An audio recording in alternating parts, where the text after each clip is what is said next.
Please. This is how we do it.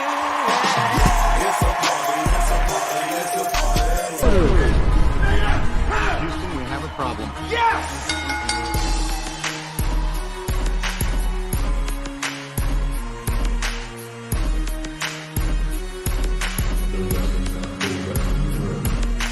What you gonna do? What you gonna do? What you gonna do? What you gonna do?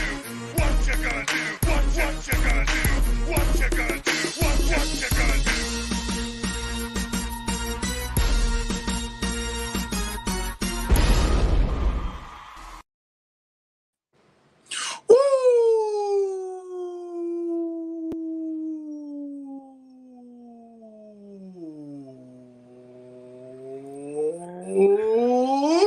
That was perfect. You guys hear that woo? That was stretched. I catch it and just jump right into it. But I was late. I was like, you're not gonna catch it. No, I was enjoying it. I had to acknowledge that woo. That was perfect. Ooh, okay. No, that was cool. That's all right. Welcome to the Wrestling Realm Now podcast, where we take a deeper dive into the world of professional wrestling. Now, you can watch all of our Wrestling Realm content anytime on youtube.com/The Wrestling Realm. I'm your host, yours truly, the realness himself, the real Dwayne Allen. He is your host. Has the third brother Hugh, H to the A to the S, T to the H to the E, 3 to the R, to the D. He is your host, the Belt King himself, the man that single-handedly took the Wrestling Realm out of YouTube obscurity and sent it to the moon. Brandon, the guy, host of the famous and new hottest belt show on all of the land. But we'll get to that in a second. And also, joining us shortly, Hollywood. Brian H. Waters will be joining us a little bit later as he's taking care of some business. But you can stream and download all of our audio content on Anchor, Stitcher, Podbean, Pocket Cast, Apple Podcasts, Spotify, and Google Podcasts. Watch us and subscribe to our Twitch channel at The Wrestling Realm. If you want to support the Wrestling Realm and everything we do, you want to rep what we rep, you want to support the brand, you have the opportunity to do so. Head over to WrestlingRealm.com. That's right. You can shop now at WrestlingRealm.com, where you can get our famous and viral Proud Wrestling Fan t-shirt. Most people need to display their wrestling fandom proudly. You can do that at WrestlingRealm.com with that t-shirt. We have a lot of t-shirts in stock. We have this Monday Night Raw style Wrestling Realm t-shirt. I don't see too many people wearing this, but I think once we kind of get these in hand and start doing some stuff with it, I think this will be one of our best sellers. But in the meantime, if you're looking for t-shirts, hoodies, mugs, all the merchandise, head over to WrestlingRealm.com. That is where you can purchase all of that stuff and look just as cool as we do. Also, subscribe to our Patreon channel, patreon.com/wrestling_realm for all exclusive shows and bonus material. Brian Nature starts some of my wrestling figure stories. That's right. There's Wrestling Figure Wednesdays. I got to get back on that as soon as possible. But I pretty much discuss how I am an avid professional wrestling figure collector, and I have no shame about it. We also have a lot of bonus shows over there. We have some stories that we can't tell on the air. But if you want to subscribe for just as low as $1, head over to patreon.com/wrestling_realm. We have a lot of things coming to our Patreon. We're just trying to figure it out. But definitely Patreon is the place you want to be, especially for all exclusive shows and bonus material. Now, although it may be transitioning into fall, but if you are looking to purchase tickets to any live shows and sporting events and more, head over to SeatGeek.com, where you can use promo code Wrestling Realm to save yourself $20 off any one-time purchase of $50 or more. So if you have never used this promo code before, this is your opportunity. Use promo code Wrestling Realm. Do yourself a favor. Save yourself $20 or more. Now, this is the part of the show where we advertise our newest, latest, and greatest wrestling show, Championship Culture, featuring the Belt King himself, Brandon, the guy, and his executive producer, Brother Hugh. And we mentioned his executive producer because he's so much a part of the show that it's like, well, you got to give him almost an on-screen credit, even though he tries so hard to say behind the scenes. Behind the scenes. He's the man in the chair. He is literally the man in the chair. Gotta love him. Yes. So Championship Belt, hold on. There it is right there. Championship Culture, hosted by the Belt King himself, Brandon, the guy, every Tuesday, 8 p.m. on youtube.com/The Wrestling Realm. Check the playlist, Championship Culture. Brother Brandon, tell the people exactly what we talked about this Tuesday, because I was there. I'm using the comments, and I pull up my front seat. This is by far one of my favorite shows. just in general. Like I'm a fan of everything championship culture. What you guys do, it's everything that I wanted it to be and more, especially being a part of the Wrestling Wrealm brand. But tell the people what exactly this Tuesday show was about. Look at that. So yesterday it was crazy because I didn't mention the best oddball tag team being myself and the man in the chair, Hash to the third. But yesterday we talked about some tag teams. We had a couple different topics that we went over. We had a special guest, Howard C. Perkins the third, proud alumni of Morgan State University. Been a wrestling fan. He came out his mama wound talking about he was a Hogan, Warrior, you name it fan. He's been a fan since he probably could blink his eyes. So had some very good insight yesterday, all about tag teams. It was an interesting thing, but I'm going to do another cheap plug real quick before executive producer, anything to add to that, because I did forget to mention us. And this picture will tell you, this is a heck of a tag team right here with those custom belts. And as you can see, they're the same but different at the same time. And somebody has one. I knew it was coming. So there's the third one. We do have a fourth one too. So if you want to see an in-depth look at that might come to the championship culture one day. But I would be remiss if I didn't say this. I don't know if everybody can see my shirt. I have a shirt on that says, you see what it says? Bro. You see what it says?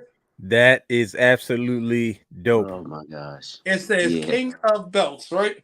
And it That's says me. Championship Belt Brothers. So when I got home today, I had this package in my mailbox. I'm like, I didn't want anything. So the first I thought it was my TRDA shirt, and I was like, no, it ain't that. So I opened it up and I'm looking, I'm like, what is this? And then I realized it's a Championship Belt Brothers shirt. So I'm pretty sure I know who sent it to me. So don't worry, Brother Ben. I appreciate you. I'm going to go live on Championship Belt Brothers and tell them thank you. But I think the shirt is pretty fitting. It made me not wear a championship culture shirt tonight. And, it's modeled in the style of the Ichiban, the New Japan style. Right. So Right. I think it's pretty cool. And I think it's pretty fitting. King of the Belts. It is. Come on now. You're the belt king. As soon as it said King of the Belts, I said, oh, that's New Japan, King of Sports. That's dope. Yeah, so shout out to Ben Walker, who is a avid supporter. He actually was wearing a custom shirt that he had received from us at the Wrestling Wrealm, the one that has a saying on it that says "Leave it better than you found it." So he was sporting that tonight on Worldwide of Wrestling Talk, and we're talking about a tribute to Terry Funk. So it was pretty cool. I caught the first half of the show. I'll go back and watch the second half to catch up on everything. So, yep. But every Tuesday, 8 p.m. tuning in.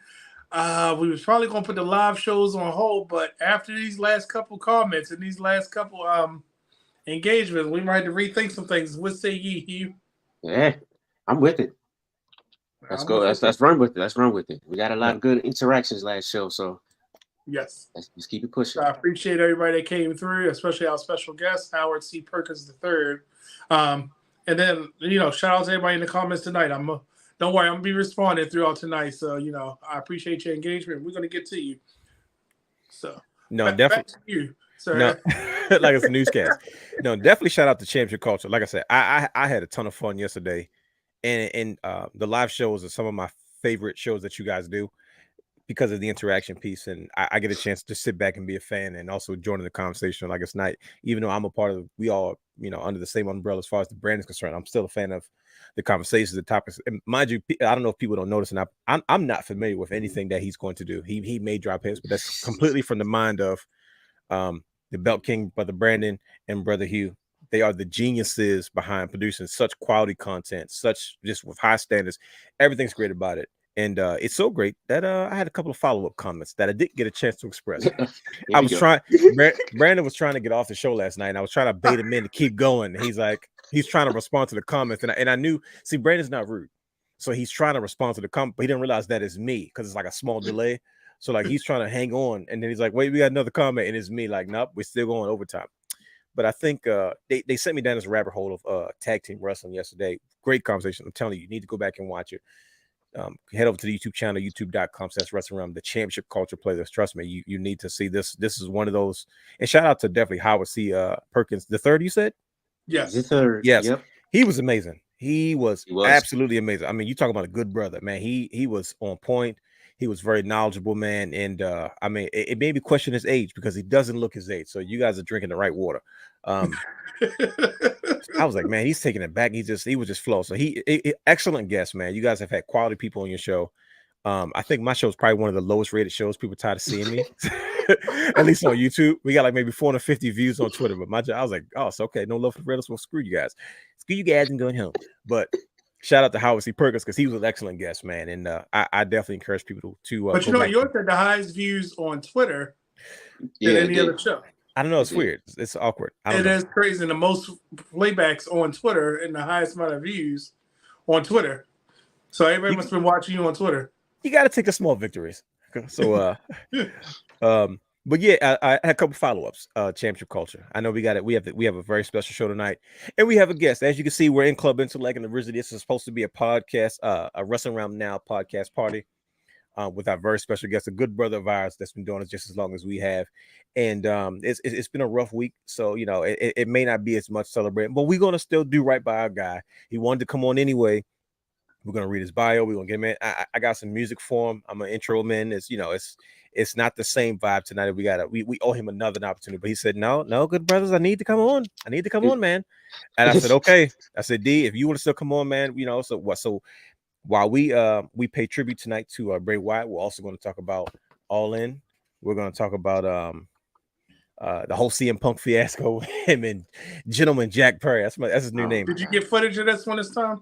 No, I didn't. Where's your sources? You're supposed to have footage. I was waiting for the footage.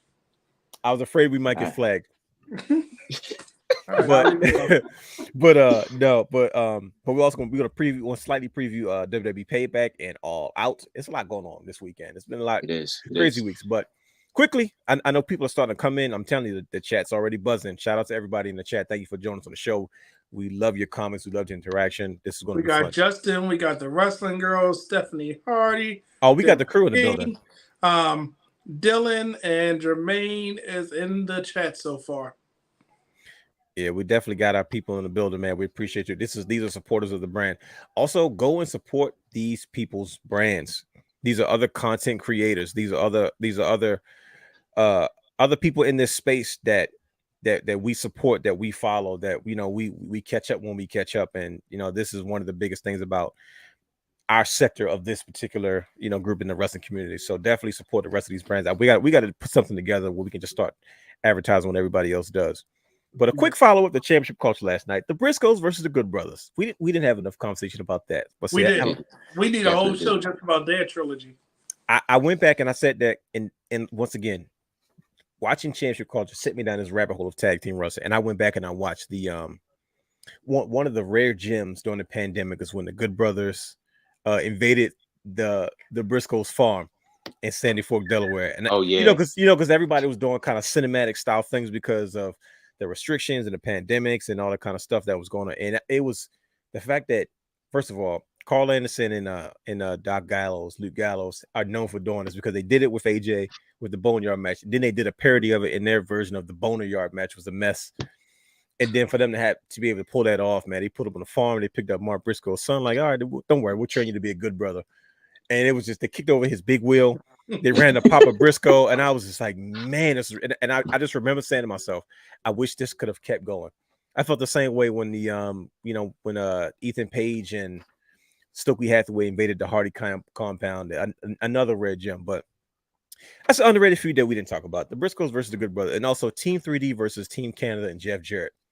That's when Team 3D showed up in TNA Wrestling. I think that was their first like major feud as far as tag teams were concerned.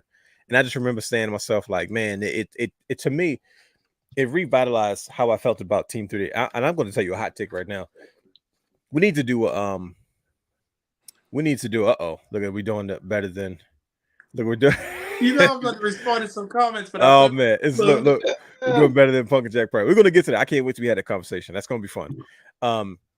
But Team 3D versus Team Canada, Jeff Jarrett, I think that's one of the rare gems, one of the funniest moments. Great introductions for Team 3D. We've never done like a unpopular opinion show, and I think we should do one because I'm gonna be honest with you. You want to hear an unpopular opinion right now? What's that? The name Team 3D is always cooler than the Dudley Boys. That's right, I said it.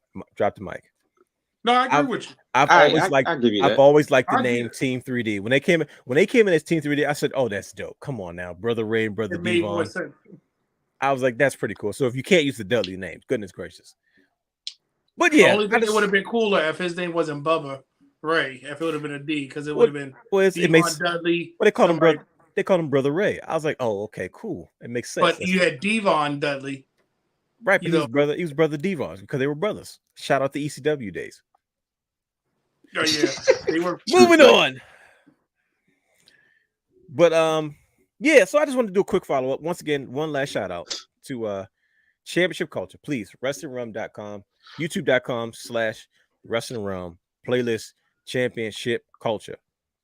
All right. Now, that being said, it is time for us to introduce our special guest. Joining us for tonight's show for our tribute to Windham Rotunda, known as Bray Wyatt. And he's got a bio. Like I said, it hasn't, usually this is the part of the time where the realness steps aside and DJ Weezy Wee, he comes in, he starts spinning the ones and twos. But it's been a difficult week, and we don't want to come off partying and doing too much, but we still going to make sure that my guys brought in the right way. So I got some music that seems kind of fitting.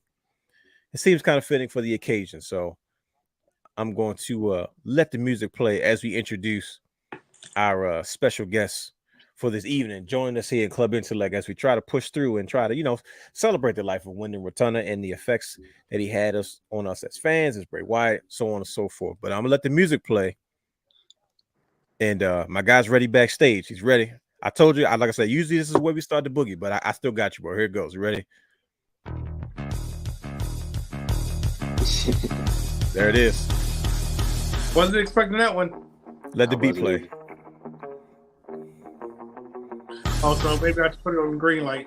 You see, if you notice, mine is green. I probably need to cut one of my lights off. I'm trying to get going, man. Ladies and gentlemen, I am here to introduce our very, very special guest that is joining us tonight for the Wrestling Realm Now podcast party.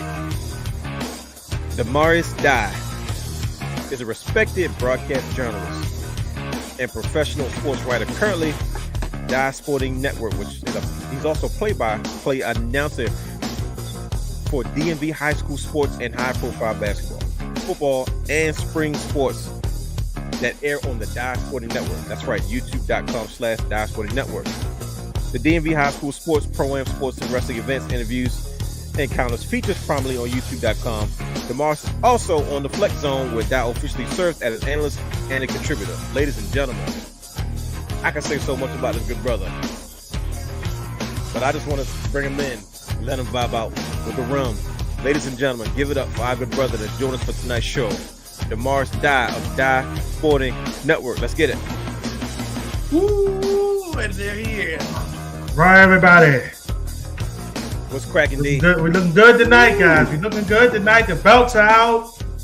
The D Generation X music is out. Here in the house, we're looking good. Bray Wyatt's going to be coming in a little bit.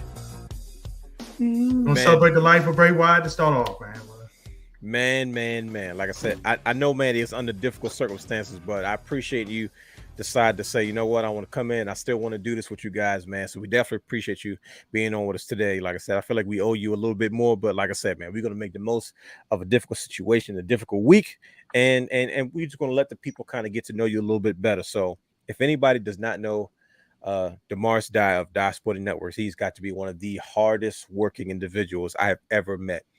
He has covered so many grounds in the high school sports arena, as well as the pro-am sports, as well as professional sports on so many different levels. I've watched this. We talking about a self-made man. I've watched him go from literally zero to almost everything. He has doubled his following in less than 3 to 4 months, a year, and he just and it doubles and it triples every school season. It's amazing to see our good brother do the things that he's doing. So, brother, we just want to take the time to welcome you to the show, man. We appreciate your time. I appreciate you, man, for them words, Dwayne. Appreciate it. I agree with everything that he said. But So, go ahead, brother. I think you went out a little bit. What did you say, brother? You? Oh, your mic went out. Oh, wow. Your mic went out. Yeah. But one of the things that most people don't know about you as a sports fan is how big of a wrestling fan you really are. I remember the first time I met D was at we were at Loafers in Catonsville before it burned down. Now you might get muted, brother. You okay? All right. So and that was the first time. I had seen D in circles, and Brian and myself and Dre and the crew and the Flex Zone were kind of just out and about. And I remember I don't know what pay-per-view we were watching, but we showed up, and that's when I formally met you, D. And we've been tight. We've been brothers ever since, man. It's been a pleasure to work with you in so many different arenas. When the wrestling realm was kind of on a bit of a hiatus as we were graduating college, we didn't know what direction we were going in. I remember the Flex Zone kept the brand alive. You know what I mean? They would have their quarterly wrestling shows, and a good chunk of the Flex Zone would be knowledgeable to wrestling, but maybe I don't know, at the time maybe 5 to 10% weren't. So they would always bring myself or Brian H, and a lot of times it was me when Brian H was out of town, just to come on and just talk wrestling, man. It was some of the best time I've ever had in my life.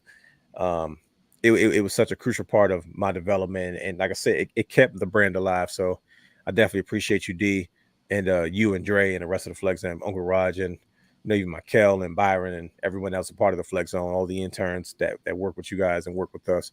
We had such a blast, and like I said, I told you all the time, man, you kept us alive, because every time it was time to have a wrestling review show or preview show, man, you guys were always, always of course, just being good brothers. You know what I mean? So we definitely appreciate you, man.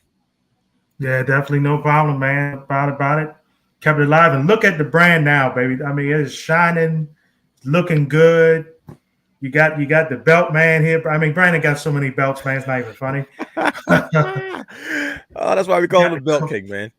Yeah, man, he is great, man, and what a blessing it's been to see the wrestling realm and it's taking off. Top guys, baby, top guys now. We definitely appreciate that, man. So we usually like to start off when we have special guests is for you to give the opportunity to tell the world about yourself. Tell the people who you are, and when did you kind of get hit with the wrestling bug, and what makes you the wrestling fan that you are today. And like I said, the rest of the brothers will just ask you a few questions just so everybody can get to know you, and then we'll just jump right into the shows. Is that cool? That's cool with me, man. With doing the Dye Sporting Network since 2011, having it grow over the last 6 and 7 years, it's been a tremendous journey throughout the DMV area, and it's been amazing, man. Been a lot of amazing people, a lot of great folks, over the past years. And right now, this is the high school football season, so covered the game last week. I'm on vacation this week, but hitting the ground running starting next week, and it's going to be wonderful to be back on that level. We're doing a little volleyball this year, too, during this time of year. And then, of course, Dwayne and he knows the basketball season is like the Windham Rotunda. Like almost every day covering at least a game, and it's been wonderful, and it's been great. But to the wrestling part, my oldest uncle, was a wrestling fan back in the day. He don't really watch now that much, but he got me into it. I actually, first pay-per-view was watching Survivor Series 1990, Undertaker's debut, and that's been my homie from there. And then it spread out throughout the years. I had a little break in between. That's when I actually met Brian, where he's working at Best Buy, and he kind of slowly got me back into wrestling again. And then I've been here ever since, man, and it's been a fun journey. And to see two companies now again for the first time in over 20 years is on a big-time mainstream level. We hoping AEW stay there. It's been a roller coaster. We'll talk about that in a little bit, but that's kind of like the quick synopsis, everybody. That was excellent, man. And crazy part is I forgot that Brian H met you at Best Buy, and I didn't know you were in a wrestling. I didn't know you had a wrestling coma. Brother Brandon used to have those like maybe once every 6 months, man. I got 46 of them, bro. It was bad. Like Brother Brandon, he would sneak and watch it, wouldn't tell anybody. And you can always tell when Brother Brandon was watching wrestling, even when he was in his coma, because he would just randomly call you zapping. Why would they do this? Doesn't make no sense. Why? No. Hear me out. If they had just done this, what's wrong with that? And it's like, okay, that must have been Brother Brandon was watching wrestling. This is why I don't watch this stuff. I'm going back in my coma, and then you will see him at independent shows or New Japan stuff, or that was him. So I didn't realize that you had a wrestling coma just like Brother Brandon. So you guys got that a lot in common, because he was the king of wrestling coma. And I would do stuff like, Brandon, listen, you got to watch it. He was like, I'm gonna watch it because you said so, but I'll give it a shot. But I don't know. Yeah, man, it was tough, man. And then the Rock came back. I was kind of like, okay, well, come on back, check out what's up. Well, that's what's up, man. Good brothers. You guys got any questions for Brother D? Maybe something to help the people that may not be as familiar with him get to know him a little bit better. Am I back now? Yeah, no doubt. Yeah. You're good. You're All right, good. I just wanted to know, well, first of all, happy belated birthday, brother. Thank you, man. Appreciate it. I just want to know, how did you celebrate? What you do? Oh, well, I went to a spot. Friend of mine, one of my broadcast guys, took me First Watch. Very good breakfast spot, by the way. There's one in Annapolis and there's one in Lowell. They are very good. They got one in Lock Raven now too, in Towson. Do they? Oh yeah. Across the street from Calvin Hall. I got to get there. Oh, okay. The old Jared Jewel is right there by Target. All right, good. Okay. All right. Cool. Definitely got to get there. And then came back, had some lunch, chilled out, had a couple drinks, just mellowed out, man. And a friend of mine came over and see me and just went from there. And rest is history, man. I fell asleep around like 9:30, 10 o'clock. Is this the same friend that was took a picture of you on Facebook? No, not that. No friend. Oh, okay, because I've caught D with a couple of his friends on a couple of occasions. It is always me. I always catch him. I don't know why. Wait a minute, did he turn into the belty? Did you just go into your heel side? I feel like because Brian H isn't here yet, somebody's got to be like, Somebody all you fans throwing all this trash in the ring can stick it, brother. Oh Lord. And I'm putting D on blast on national TV. I'm just asking because I caught you a couple times with some friends. Anyway, go ahead. Sorry. Here you go. Bro, I caught D a call. I said, bro, what's up? Oh man, realness don't stop, man. That's exactly. Hey man, hey. Oh yeah, man. But that's good, man. Man, it was great. Sounds like you enjoyed yourself, man, on your birthday. Definitely did, man. Now, this is the part where the Belt King is supposed to ask you a random question, but we all know it's not that random. He's going to ask you a belt question. Right, absolutely. Why do you say I'm going to ask him a belt question? Why would you think that? That's all you do. You know he's going to Why ask do you think I would ask him the belt question? Usually what we do is, just let ask him a question, man, and just let the people know. We all know it's going to be a belt question. It's never not a belt question or something pertaining to close to a belt or something belt related. But go ahead. I'm sorry. I'm being a spoiler. I'm going to ask a belt question just for that. So, if you could retire one current championship and bring one back, which one would you retire and which one would you bring back? Interesting, man. Retire. I probably would retire the women's tag belts now. I hate to say that. No offense to them. Ugh, that's. He went straight for the gentleman. He said, "Give it up." It's just like, man. So he said, "I'm gonna go to." Yeah. That's gone. So we got rid of that one. It's just been snake bit, man. So many people that had it got hurt. Creative issues. It's just been a snake bitten title, man. It's messed up. The NXT women's titles was better, man. They actually was decent, and they kind of went through. And I would get rid of that one, and maybe I would bring back the NXT women's titles for the women down there. I think the women are doing a good job down there. I mean, Tiffany Stratton, BF Davenport, they're doing a good job. The Rock's daughter's got a little ways to go. She's still getting her personality. We got to be patient. I heard some people getting on her. I'm like, got to be patient, man. I mean, sometimes it don't take 1 year. It takes some years, man, to get people really going, But it's definitely there. You can see it. But that would better be the title I get rid of and then the title I bring back. We have a question for the fans. There we go. Casual Wrestler asks, what's your favorite wrestler? Or who's your favorite all-time Undertaker. That's my guy. Right now, man, my favorite wrestler right now, I got to admit, man, I'm on the LA Night train, baby. Let me talk to you. I'm on the train.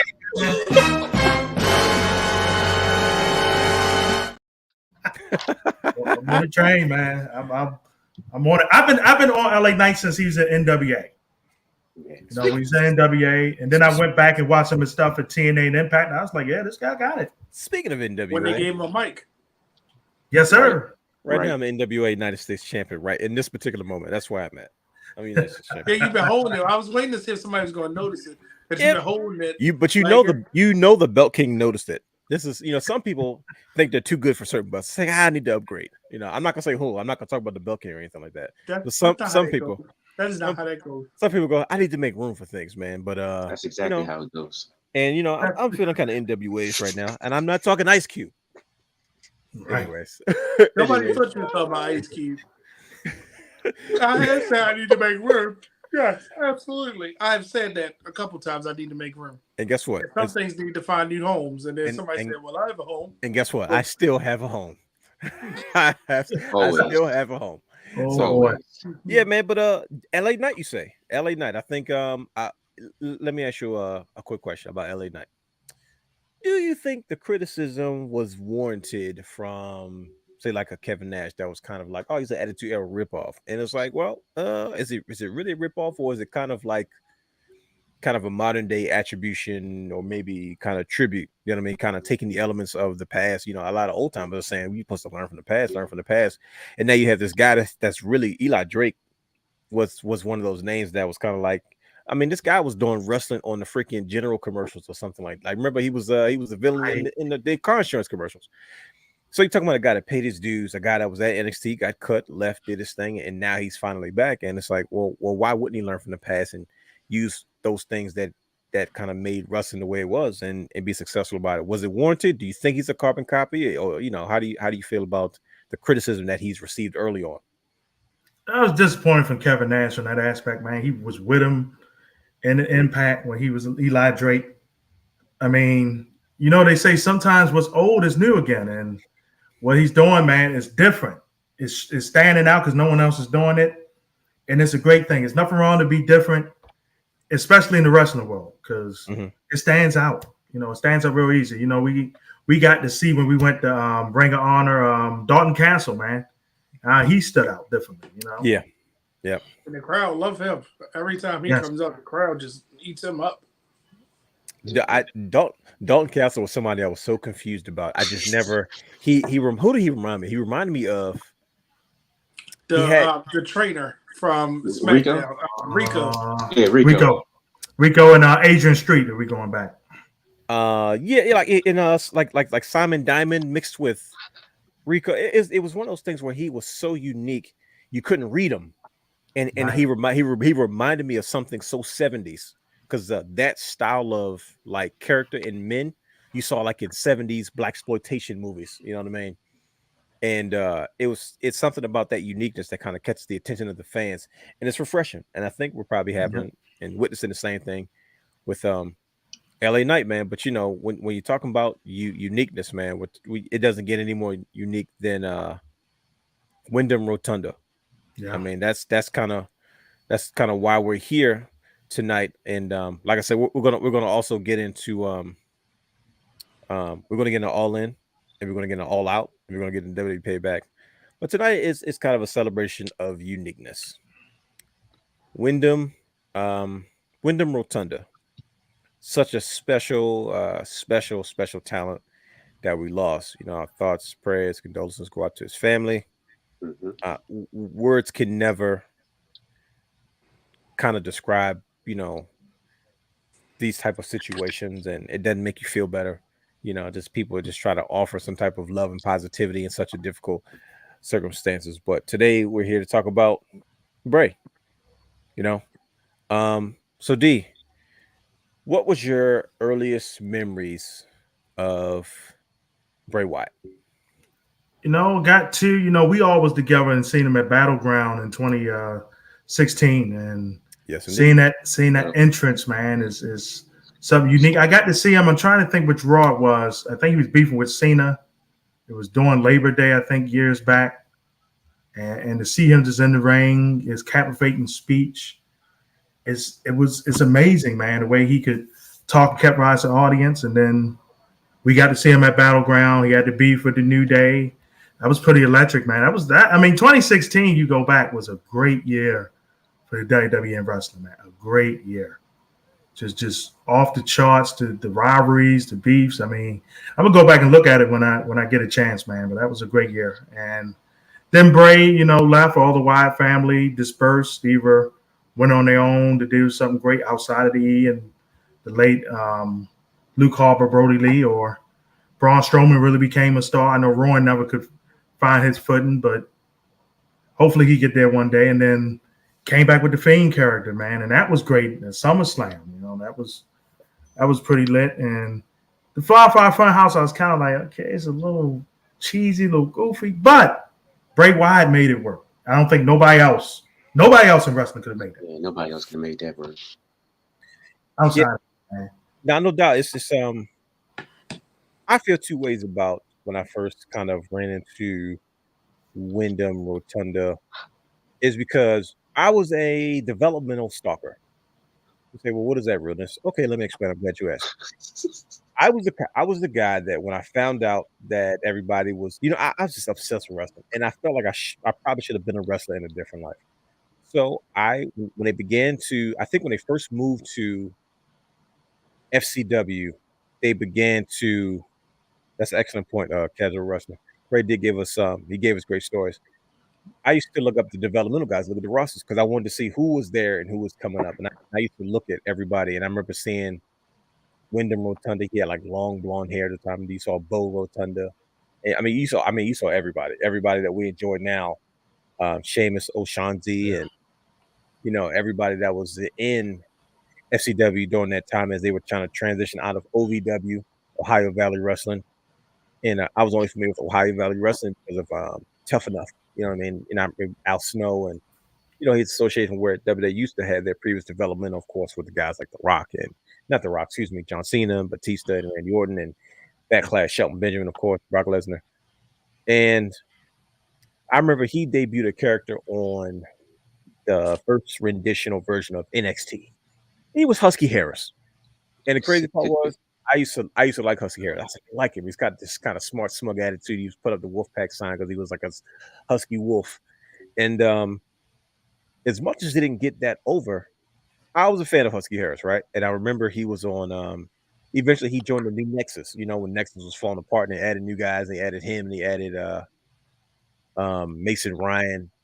And I was like, man, I like Husky Harris, man. I kind of like his attitude. And then, Husky Harris just disappeared. Nexus 2.0, wasn't it? Yeah, it was, with CM Punk was kind of running the ship. We're going to talk about that guy a little bit later, too. Oh, boy. Here we go. Don't you see anything he's attached to usually turns to... But I'm sorry, continue. Brandon hates CM Punk. He's not a CM Punk fan. I don't know if you noticed it or not. And I hate to, I don't want you to come on the show like, well, I wonder why Brandon's got such a... I'm just going to tell you, he doesn't like CM Punk. And every time we talk about him, he cringes. And I feel like he wants to say so much, but he doesn't. He holds back. He's such a professional. But we're going to see if we can get in a break tonight. So Husky Harris disappears. And then all of a sudden, it seems like this new character debuts named Bray Wyatt. And you look at this guy. He's got like this kind of Hawaiian shirt. He's kind of speaking in riddles. He's got this fedora. And you're like, bro, what's up with this dude? And then it's like, oh, man, this guy's kind of got like this creepy occultic leader. Yeah. You know what I mean? And by this time, FCW was starting to transition right into NXT. And that's where it seems like Bray Wyatt kind of cut his teeth. And he was down there with Brody Lee as Luke Harper, like you said, and then Eric Redbeard, Eric Rowan, and the Wyatt family was born. It was such a game-changing scenario. But there was a lot of ups and downs with Bray Wyatt. It seemed like it went up and then it came down, then it went up again and came down. Bray Wyatt benefited so much from these long periods of disappearing and then kind of reappearing into something else. But Brother Brandon, what do you remember the most about Bray Wyatt when he debuted, when he became extremely over, but then also when he became somewhat stale and had to have a shift of character, or in his mind, the next chapter of a particular story? What say you, Dub King? So looking at it through the eyes of the Noun fan, I've realized that Husky Harris was a Vince McMahon creation, whereas Bray Wyatt was a Triple H creation. And when you look at the whole Bray Wyatt NXT, it started to feel like something different, something unique.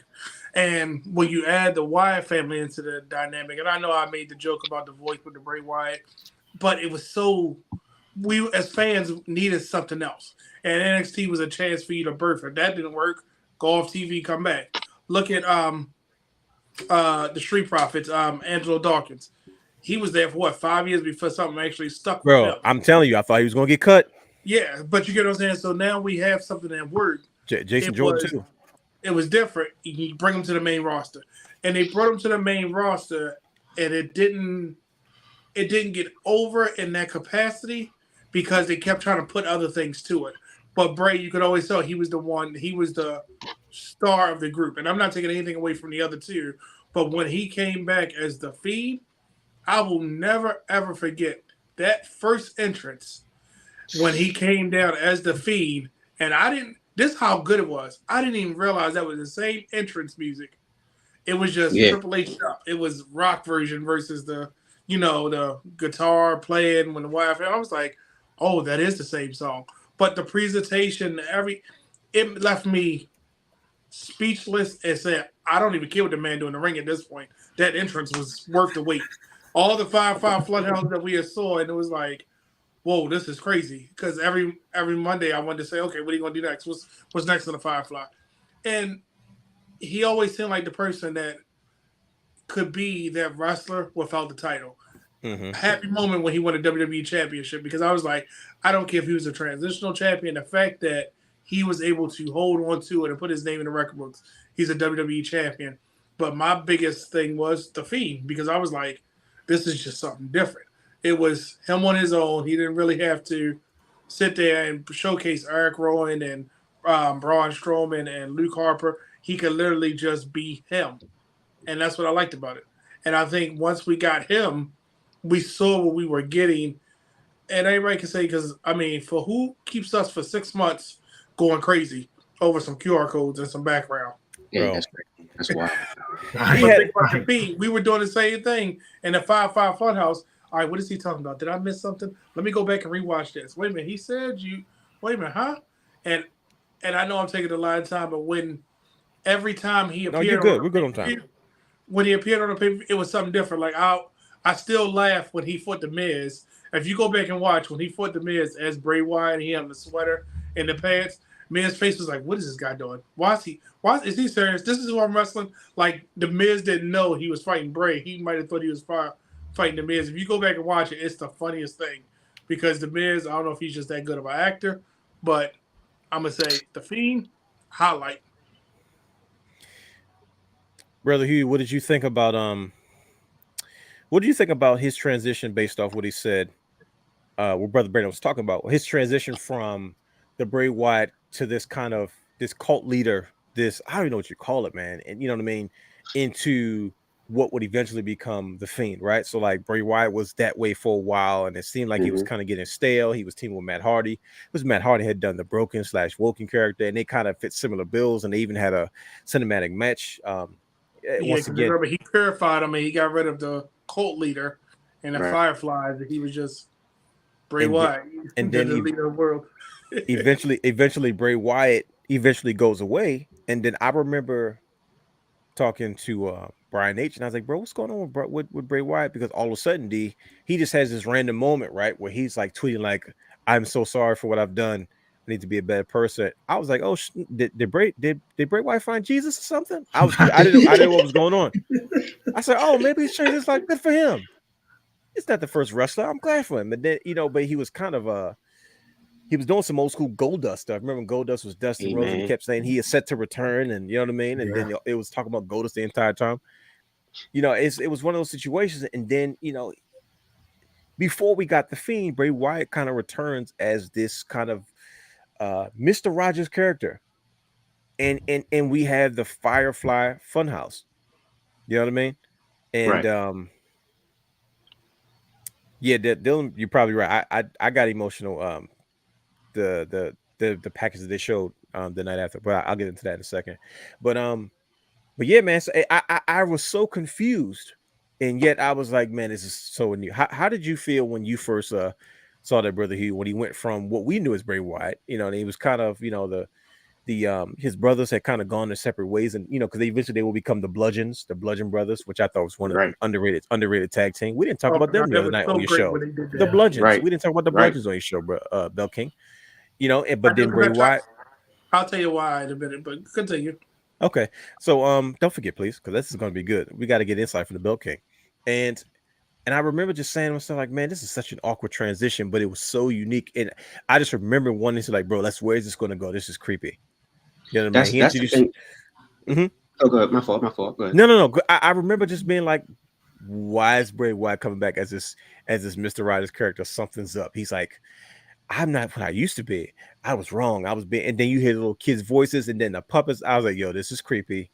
Let's see where this goes. Well, how did you feel when you first saw Bray Wyatt kind of return in that form versus the way he was before when he kind of took some time off?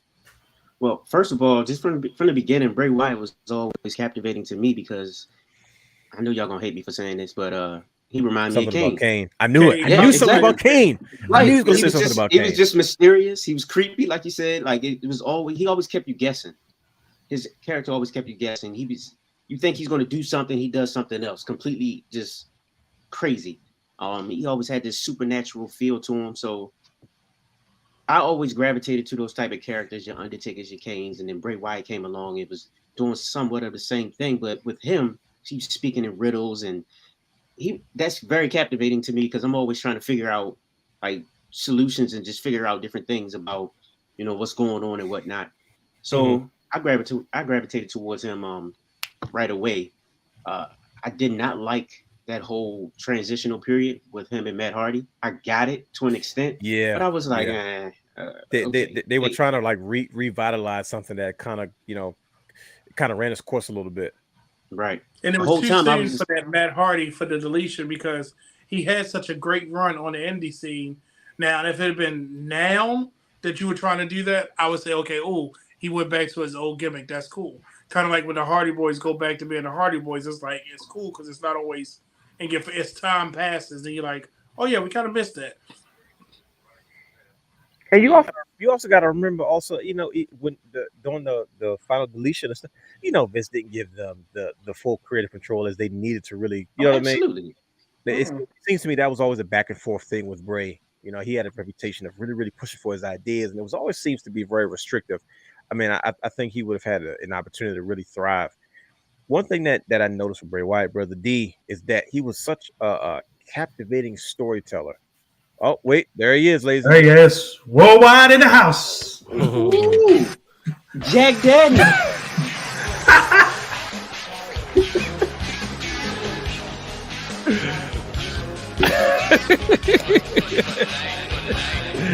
What's good, y'all? How y'all feeling? Ladies and gentlemen, the Jack Daddy, Brian H. Waters, has stepped into the building. You're here on time, Brian H., because I'm sure you've been listening backstage as we've been trying to get going. But we just been talking about Bray Wyatt and his career, and we're talking about that transitional period between what we know as Bray Wyatt and him transitioning into this Mr. Rogers style character, which would eventually show another side of him, the Fiend. Yeah, man. What do you remember the most about that, Brian H., about that moment in particular, going into that transition? It was weird because if you remember, you and I talked about this. Shoot, I can't even remember the year, but you remember when they was doing a lot of creepy stuff on YouTube when that started to become a thing with the kids. Yeah, and then that Momo and all that kind of stuff. That's what it was. Yeah. And then it was shortly after he started doing similar stuff, but he kind of like went there and was like, whoa, let me dial it back a little bit. Obviously him being a father, right? He knew. So it was something to get used to. But, we had seen the other Bray Wyatt character in 2017 become WWE champion. And I was I was at your house. When Bray Wyatt was WWE champion. We was watching Elimination Chamber, and, and Jonathan was in the other room. Brian H. I got to tell us quick story about my nephew. So we was watching it, and somebody also was there with us, and she was trying to ruin it because she kept talking about AJ Styles' hair looked like he was in a shampoo commercial, so on and so forth. It was like, dude. So then Jonathan, he put Jonathan to bed because Jonathan had to go to sleep early. And Jonathan was in like, he's literally in the other room, and like, we're out here, he's there, he can kind of hear it, and Jonathan's like coughing, he's like like he was having chest problems, right? And all of a sudden he goes, my chest. real loud. And Jonathan, go to bed. I said, come on, man, my man just want to see Bray Wyatt. He was trying to come out there and get some treatment for his congestion he had in his chest.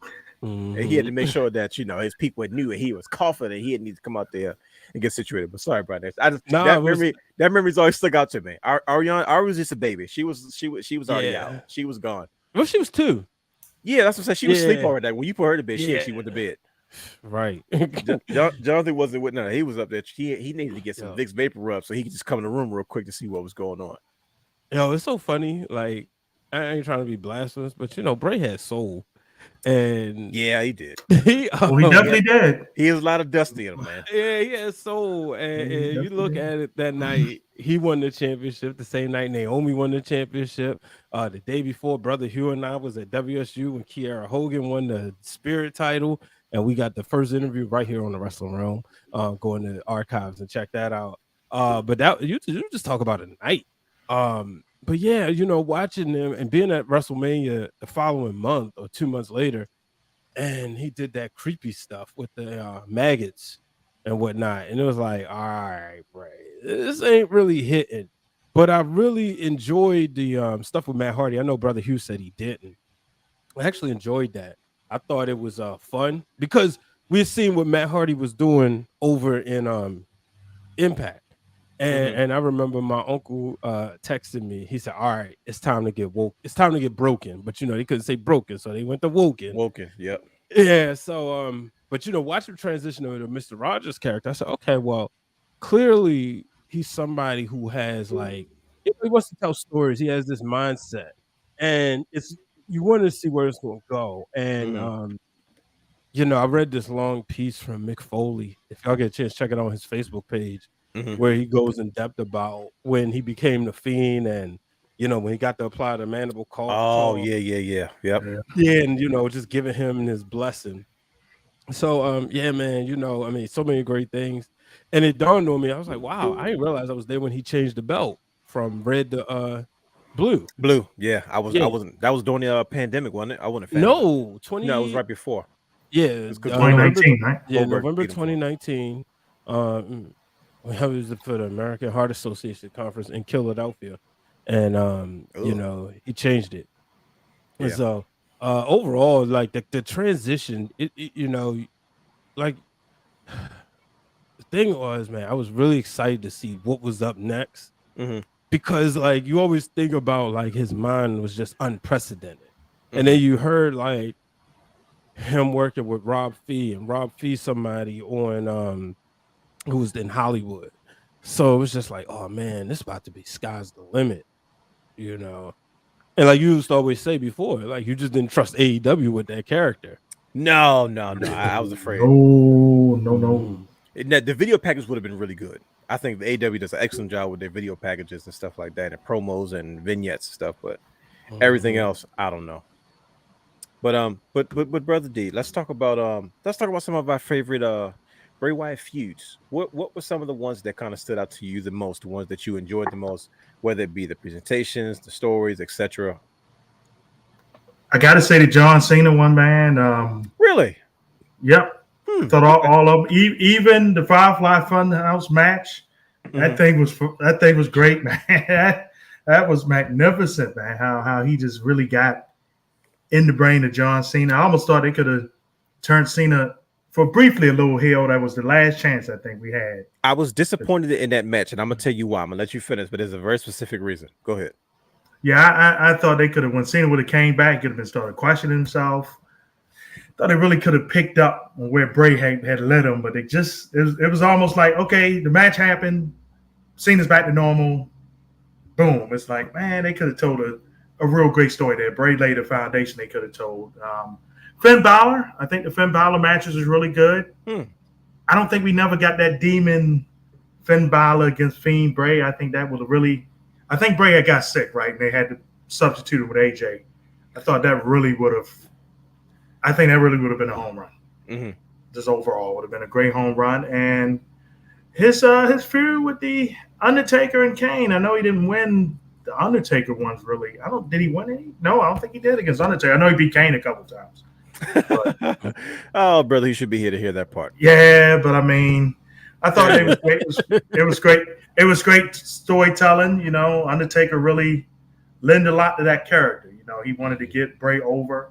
Seemed like he did. And last but not least, the Shield and the New Day. I mean, the Shield and the New Day rivalries with Oh the man. Wyatt family. They was Oh great. man, I watched that Oh, clip they the other was- day, brother. That clip when the Shield and the Wyatt family was ready to face off for the The first time. roof popped off. I don't know where they was at before that WrestleMania. I mean, it was it No Way Out?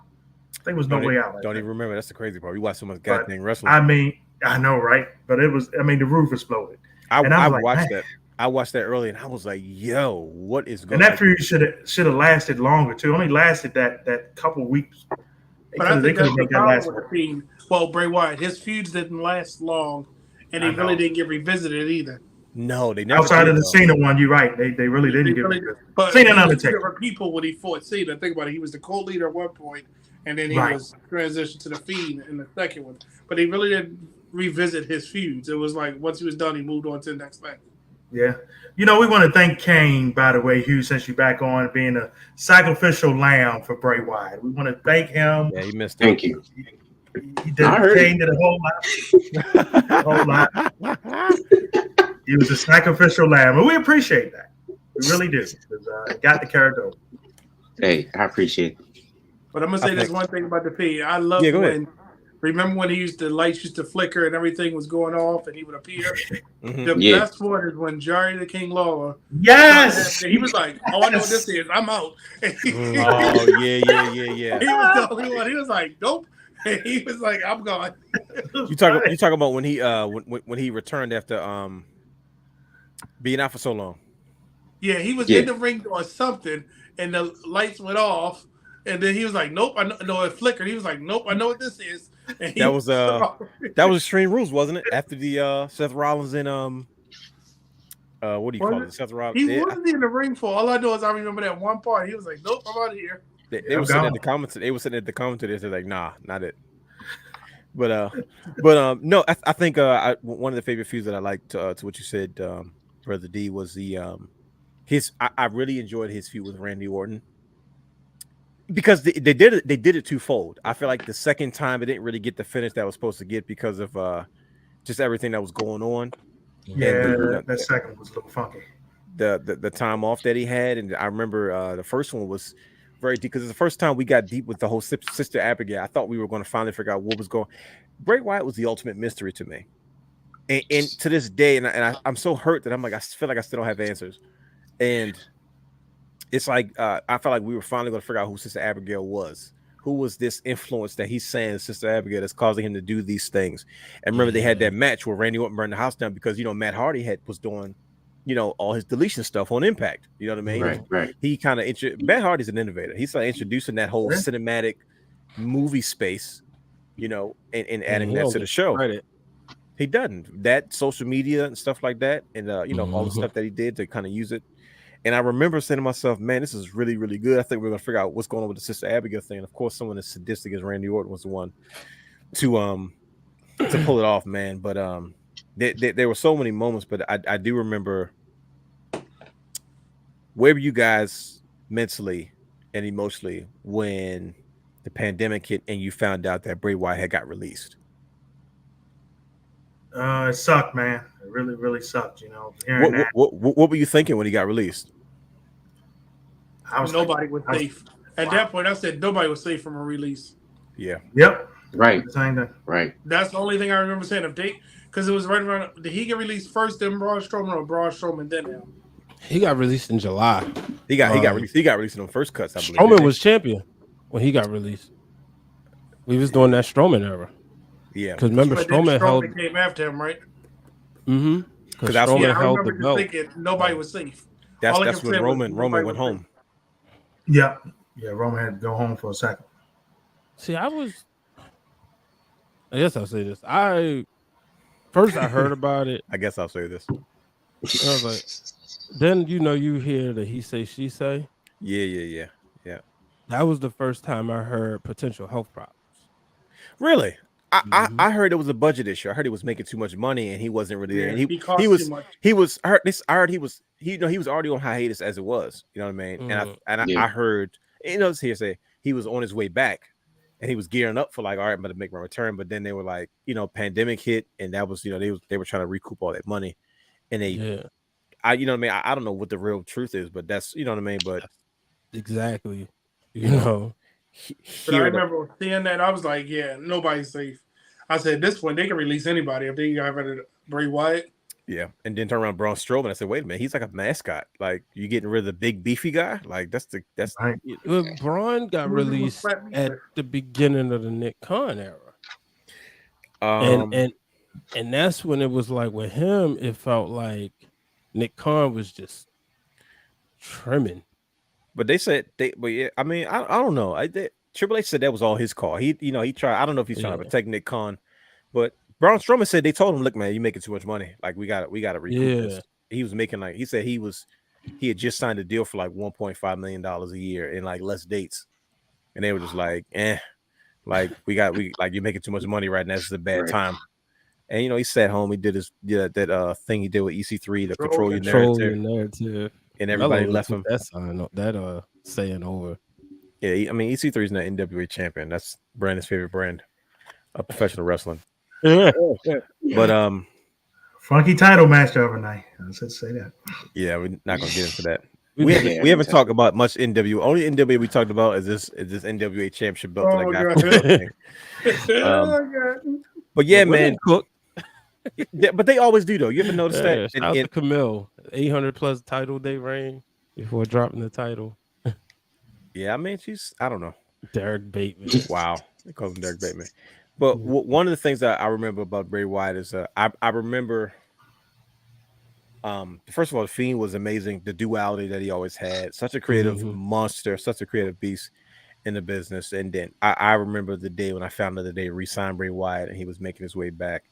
Yeah. And his return, man, it just it's different, man. It's just it was Investigation.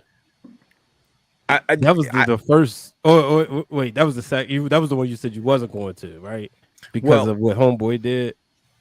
No. Well, I don't remember. See, this is the second one I wasn't doing because of that one. But I remember last year around this time when we started the clues with the QR codes. Yeah, they were everywhere. Because Triple H had just taken over, and all of a sudden we started seeing these QR codes everywhere. And we just started to see a different type of product. And like Brandon said earlier, man, we kept paying attention to things, that literally every detail. I still don't know what the deal is. Breathing in the background. Do you see that? I think I saw a breath. Bro, why is there a car accident in the background? What's that piece of paper on the wall? What's that mean? Like, is that a trash can? Oh my God, they're gonna throw something in the trash tonight. We gotta watch it to see what's gonna happen. Car smoking, and Natalia's backstage, and then all of a sudden they never explained that either. They didn't. Between that and Dexter Lumis, it was probably one of the weakest payoffs, but it was a fun experience that we got. And I think when Bray Wyatt finally returned at Extreme Rules, the way they did it, man, it was nothing short of amazing. Now what happened after that didn't make much sense either, but that's what Bray Wyatt used to do. He used to pull you down these rabbit holes. And I'm like, I'm not doing this again, because we were up here like looking like crazy men. We launched an investigation. WWE stole it, and you know what I mean. And we did whatever we could. But I'm gonna go ahead and play this clip of this is a clip that we showed early on before, but this is a fan video of and it's attributed once we play it. It's a fan video. We're gonna play it, and D, I want to get your thoughts on just reliving this moment, man, and just how it makes you feel. And the fan video is so much better is because you actually hear what the arena sounds like. Like you go watch clips online through YouTube and you can see, like, you hear it from the television perspective, but just the sound inside the arena makes a huge difference. So we're going to play this clip real quick, and then Dave, we're going to get your thoughts as we kind of wrap this up and kind of move on. And as we continue to still celebrate Windham Rotunda and Bray Wyatt, but we're going to jump into All In reviews, the CM Punk incidents with Jungle Boy Jack Perry, and just WWE Payback. So here we go.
Bro, what a Oh night that man, was. Yeah.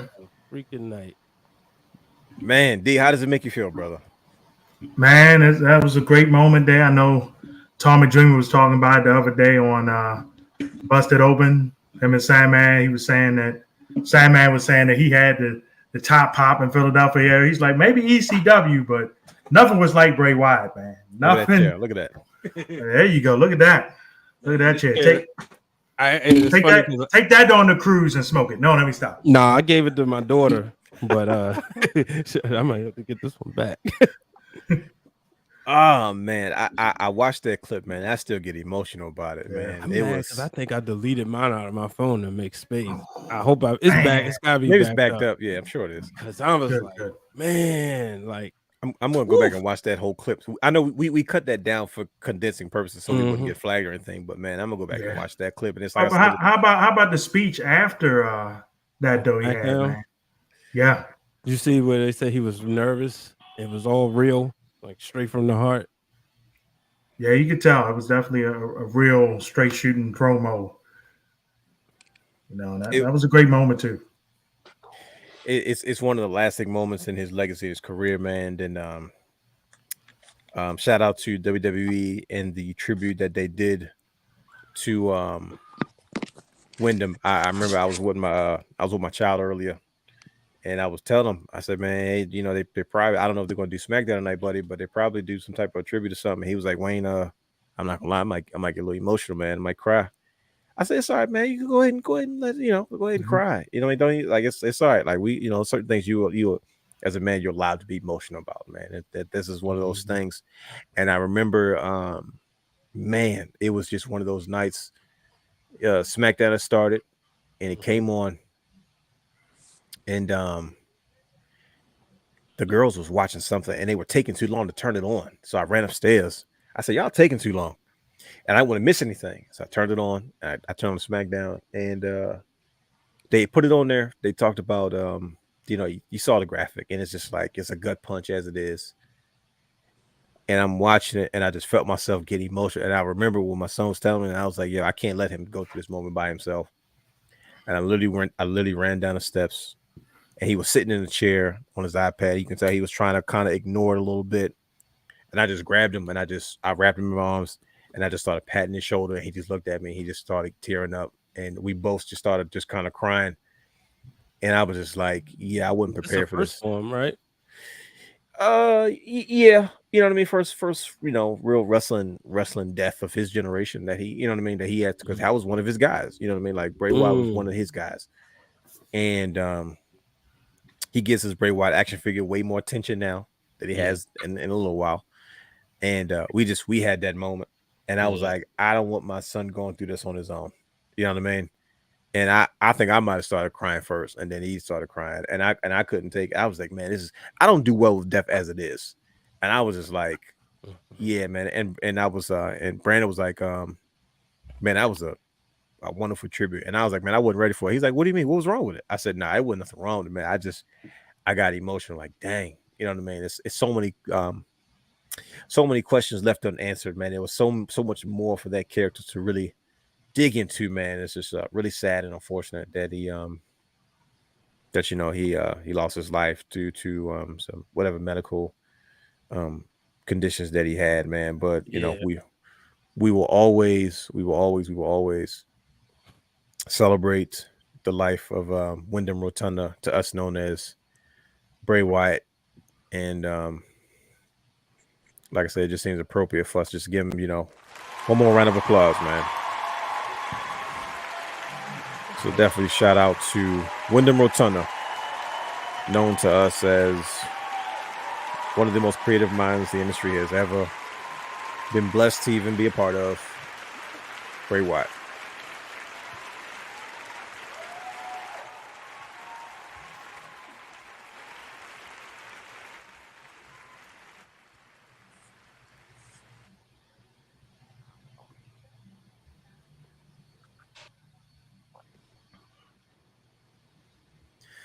All right. See, we got through that. No tears or anything. It was getting close. That's why I had to look away and I see Mark Merrill on my screen, so that'll make you laugh. Yeah, I save all the emotional stuff for the end because I knew we was gonna have that one last moment. We'll have a moment of silence and we was gonna move forward, man. Oh, Brandon funny. Hey, shout out to the homie Brianna JTV watching it all the way from Alabama. Hey, One of the best sports journalists and wrestling minds out there. Well, there you go. It's nice to see people from all over the place join us for this conversation. That it is. Now, D, like I said, usually, when we have a party, man, we jump all over the place, and you're a good brother. Like I said, so we're going to transition into something that was relatively monumental. AEW. Who would have thought that AEW would hold the record for the largest stadium attended event in professional wrestling across the pond? Paid attended. Make sure paid attendance, because that's crucial. AEW All In, 80,000 plus, close to 81,000 plus fans packed in Wembley Stadium to see Brandon Guy's favorite wrestler, CM Punk, go against his longtime Ring of Honor rival in Samoa Joe. First of all, how did you enjoy the show, and what do you think about AEW in a short time breaking such a monumental record in all of professional wrestling? I mean, first of all, it's a great achievement for the Tony Khan man, as I like to call him, and the company there. Tony Khan man. The Khan man, it's a great achievement. Overall, I gave the show a 7.5 out of 10. I thought it was a very excellent show. Some stuff, of course, I'm like, nah, but I thought the early part of the show was really good. And, of course, the main event was exciting. And MJF is definitely, man, He's definitely, when they had that ESPN poll, he's definitely number one in that age group, man. He's definitely the man right now. All right, he's bringing out so many emotions. Well, your ratings are better. So, real quick. Oh, wait a minute. Kurt Angle got a 5-star match in your book? Come on, man. Multiple. Yeah, definitely, man. I don't want to get started with Meltzer. I don't want to get started with Meltzer. Meltzer give everybody the heat like. Okay, never mind. So no, you're right. No, you're right, Brandon. Say it. The way you made a comment, I'm gonna say I did see them doing it because all of the chips were in line for them to be able to do this. They have a great product when he can showcase it. And you talking about CM Punk? When is the last time a wrestling company has did anything in Wembley? Bingo. Yeah. So he had a great time doing it. I mean, it was a perfect time to do it because the overseas market is dying for wrestling, and big time. He saw it. He said, "Well, I'm gonna go here. WWE going there. I'm gonna go here." Because let's be honest, if it wasn't for New Japan Strong, IWGP probably would have a bigger presence because we would get to see it more like, oh, it's a event coming to the United States. But now that we have New Japan Strong, we've kind of like plateaued off because you can go see a show anywhere in the United States. So I think he was very smart. I think that he should just shut up and count his money. He's got plenty of it. And control his wrestlers because clearly you gave this man a whole show, let him kick everybody out, and he's still starting fights. And I'm not trying to be funny. I love what Brian H. said. Jack Perry had it coming, but just like if a kid is arguing with you, you're gonna argue with a kid and try to fight and choke out. Come on now. Let's call it what it is. You're the professional, you're the expert at this. And another reason that something great has been overshadowed because he wanted to make sure he was the spotlight. Come on now, we should be celebrating All In right now. We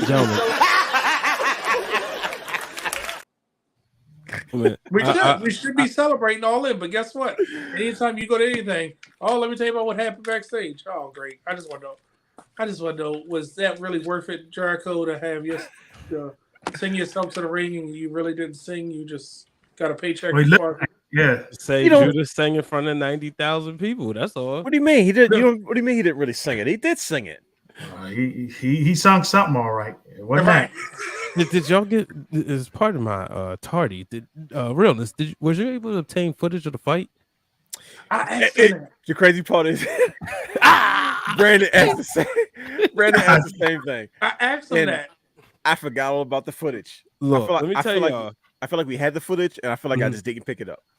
Yeah, but you know, because back in college, man, you know, the realness, man, he used to get all the footage, and it had to be right. So I didn't know if he had an opportunity to get the footage this time. No, I did. I'm sorry, I didn't get a chance to. Oh, my bad, Dylan. 81,000 paid attendance.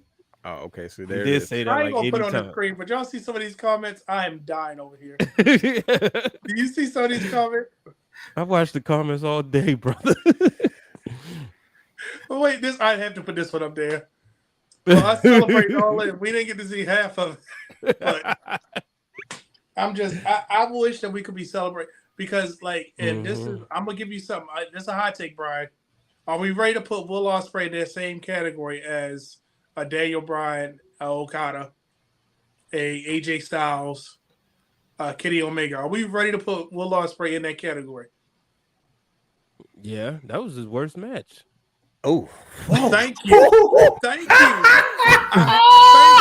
I'm so glad you said it. golly, boy, you talking about a hot chick? He had to carry that match. Will Ospreay had to carry Jericho. Jericho, you can't keep up with that man. Yeah, You Breakout can't. Stars episode, the realness. That's when I learned about Will Ospreay. Bro, hold 'Cause, on. I remember seeing Oh, man. with the Will Ospreay and Jay White and ROH Mhm. back in when they did that what was that thing called? Not Worlds Collide, but it was something similar to that. Because he Was was it- helping AJ Styles get the stink off of him, right? Mm-hmm. Yeah, Him yeah, and, he was. Zack Sabre Jr. Oh man, him, Zack Sabre Jr. and I don't think we like to talk about the other guy. Are we? We don't mention his name, do we? That's our show. I mean, we're not putting him over. We just mentioned Oh, his okay, name. okay. Well, Marty Skrull. You Yeah. know, when AJ was getting the TNA stink off of him, as Brian H says, I I got remember. that from you. My You fault, said it on as the I said. breakout episode. I'm tripping. Season It was- 4.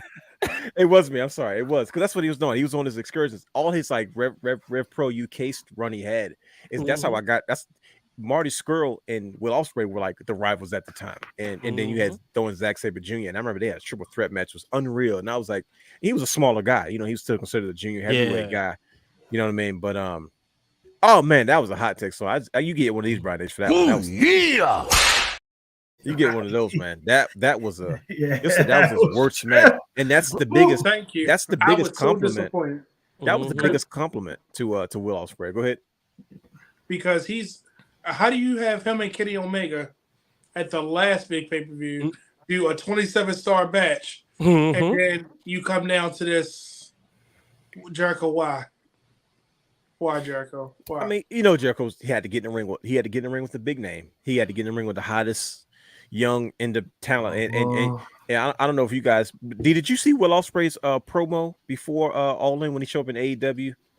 Yeah, a lot of people you- liked it. I wasn't really a fan of it. You weren't wasn't. buying it though, because that was the most I've ever seen. I've never seen Will Ospreay's personality.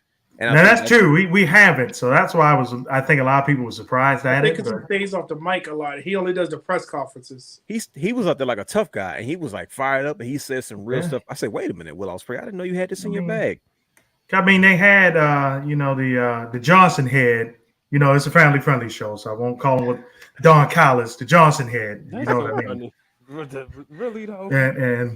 And with him being out there, I thought, okay, he's gonna cut the promo for Will. He's gonna, do all that work. And they kind of started that whole thing the week before with Callis and Joe. It was just, it's whatever. But I mean, the road to get to that match was kind of like, yeah, it wasn't the best. It wasn't the best to get there to the match. And then I actually thought it was one of Jericho's better performances lately.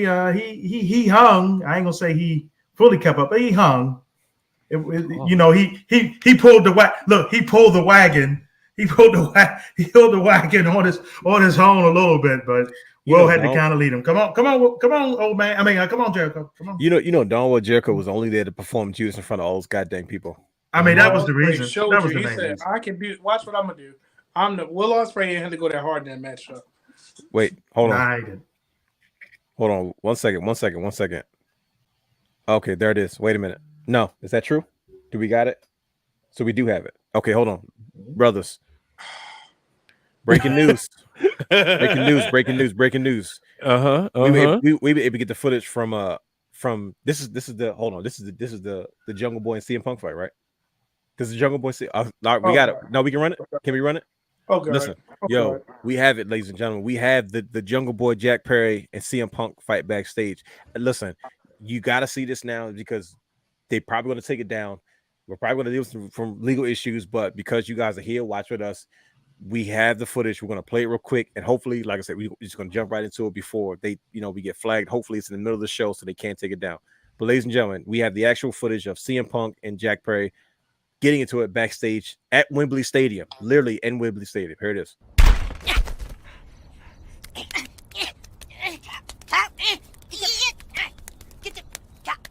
Dude, that was in the bows. Dude, seriously, that was in the bows. No hitting in the bows. Yo, who's Jungle Boy in that instance? Oh, you know who Jungle Boy is. One complaining about they cut it out. They cut it off before the choke. Before he Put him up. Hemmed him up. Oh man, it's we. No, ironically, yes, I got Raw on from '98. I had started binging the Attitude Era and I took a break, but Raw. It's my cousin's actually his 9th birthday. June 29th, '98. Right. Mm-hmm. Right now is Brawl for All, and I just thought about it. You imagine if Vince Russo was booking AEW? Oh, he would have did a Brawl for All. So CM Punk, you think you can fight, or you want to fight everybody, or he would have got mad at the Young Bucks or something, and they would have had a Brawl for All. Or 3 stages of hell match. Right, because that's how you solve problems. or Jungle Boy in a pole match. Yeah. Now that's a dark side to watch. The Brawl for Hey All. y'all. Oh no. I got an idea for Sunday, man. They should have immunity on a pole match or immunity ladder match. CM Punk against Jungle Boy. The winner don't get suspended. Mm-hmm. And the loser gets suspended 90 days. That's what it should be. I mean, But the problem is, if you think about it from a business standpoint, if all the reports keep coming out in negative light towards this one guy, Brandon hates CM Punk, by the way. I just want to put that out there as he goes. I'm just saying, if everything you hear about this guy is negative, I mean, I'm gonna say this, and I'm gonna say this in the risk of people not liking what I'm about to say. You know you don't care. Trump has supporters, right? Oh, he gonna say it on air. Oh, Trump has supporters. He's gonna say it on air, ladies and gentlemen. He's gonna CM Punk has supporters. If you keep hearing negative stuff about CM Punk, at some point, when are you going to believe the hype? Truthfully. Oh man, listen. With that being said, did anybody tell me where's the wrong line? There's something to it. Like it just keeps happening, and I'm gonna tell you. I'm gonna tell you what. Because you tell me now, Dwayne. Go back to your ROH days. Yes, here we go. CM Punk could not beat Samoa Joe. Correct. All of a sudden now, he'd have beat Samoa Joe how many times? At least twice now, or should CM Punk be beating Samoa Joe at any point in time? Let's call it what it is. That's supposed to be Raven and Tommy Dreamer. That's like Tommy Dreamer's always supposed to lose. Like Tommy Dreamer beat Raven once. Like, and that was the last time he wrestled. That's how it was supposed to be. Like CM Punk. You get what I'm saying? So at what point do you say, "Wow, we really are pleasing this one man"?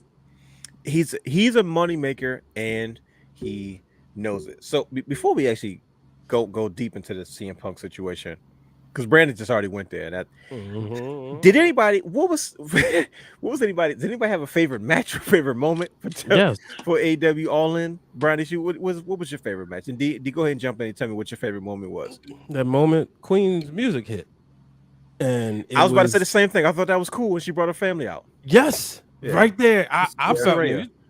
I was like, yo, just have y'all seen Fighting with My Family? Yes. So God, I've seen the documentary. It was entertaining. Yeah. I've seen the documentary that the movie was based off. Very good. When she it first was signed so with WWE. entertaining. Fight with My Family.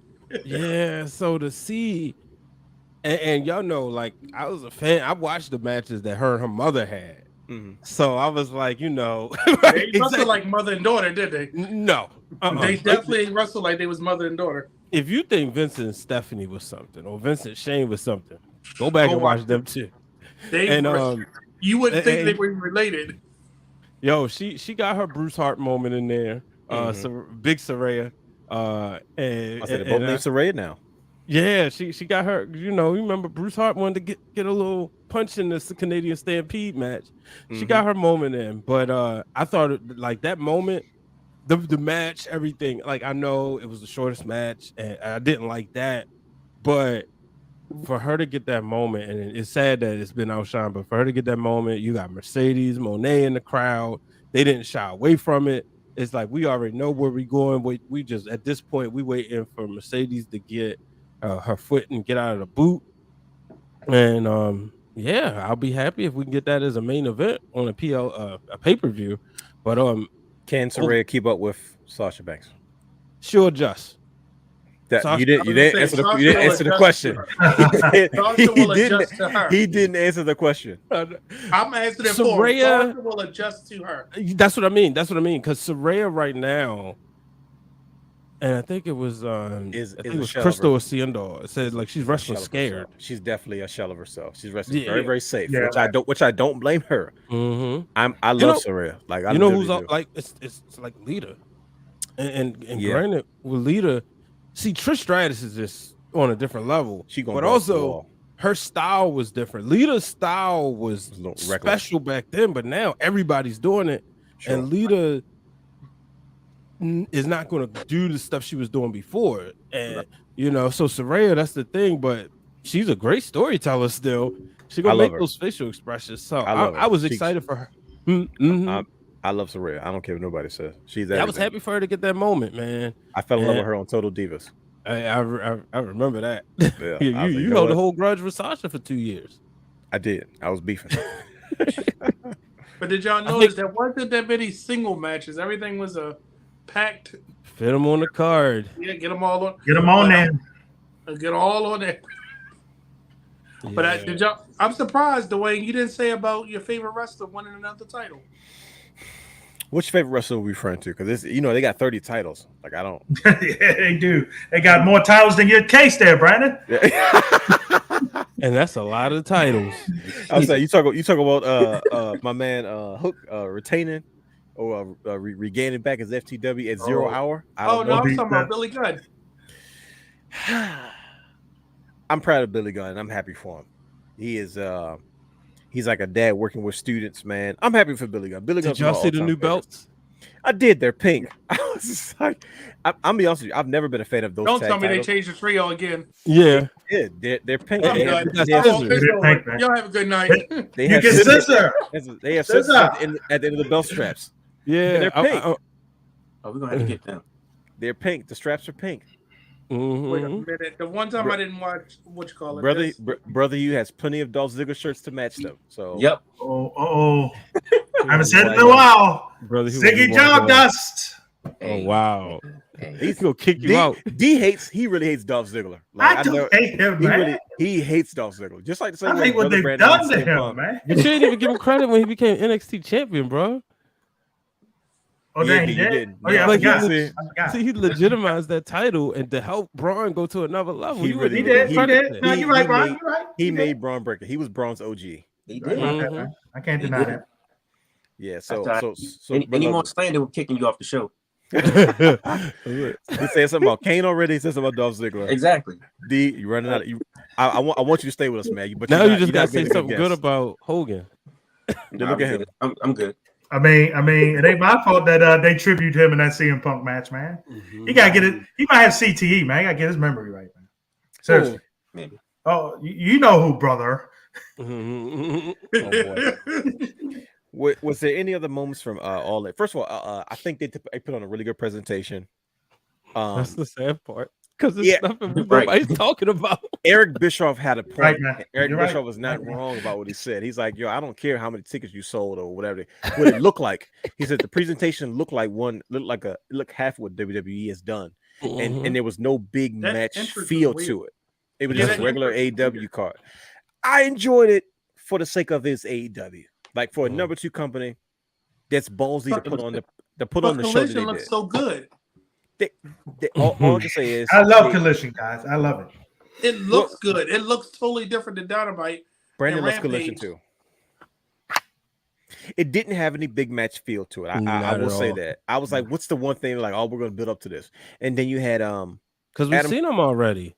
Kinda. The big matches, Jericho and Ospreay don't count.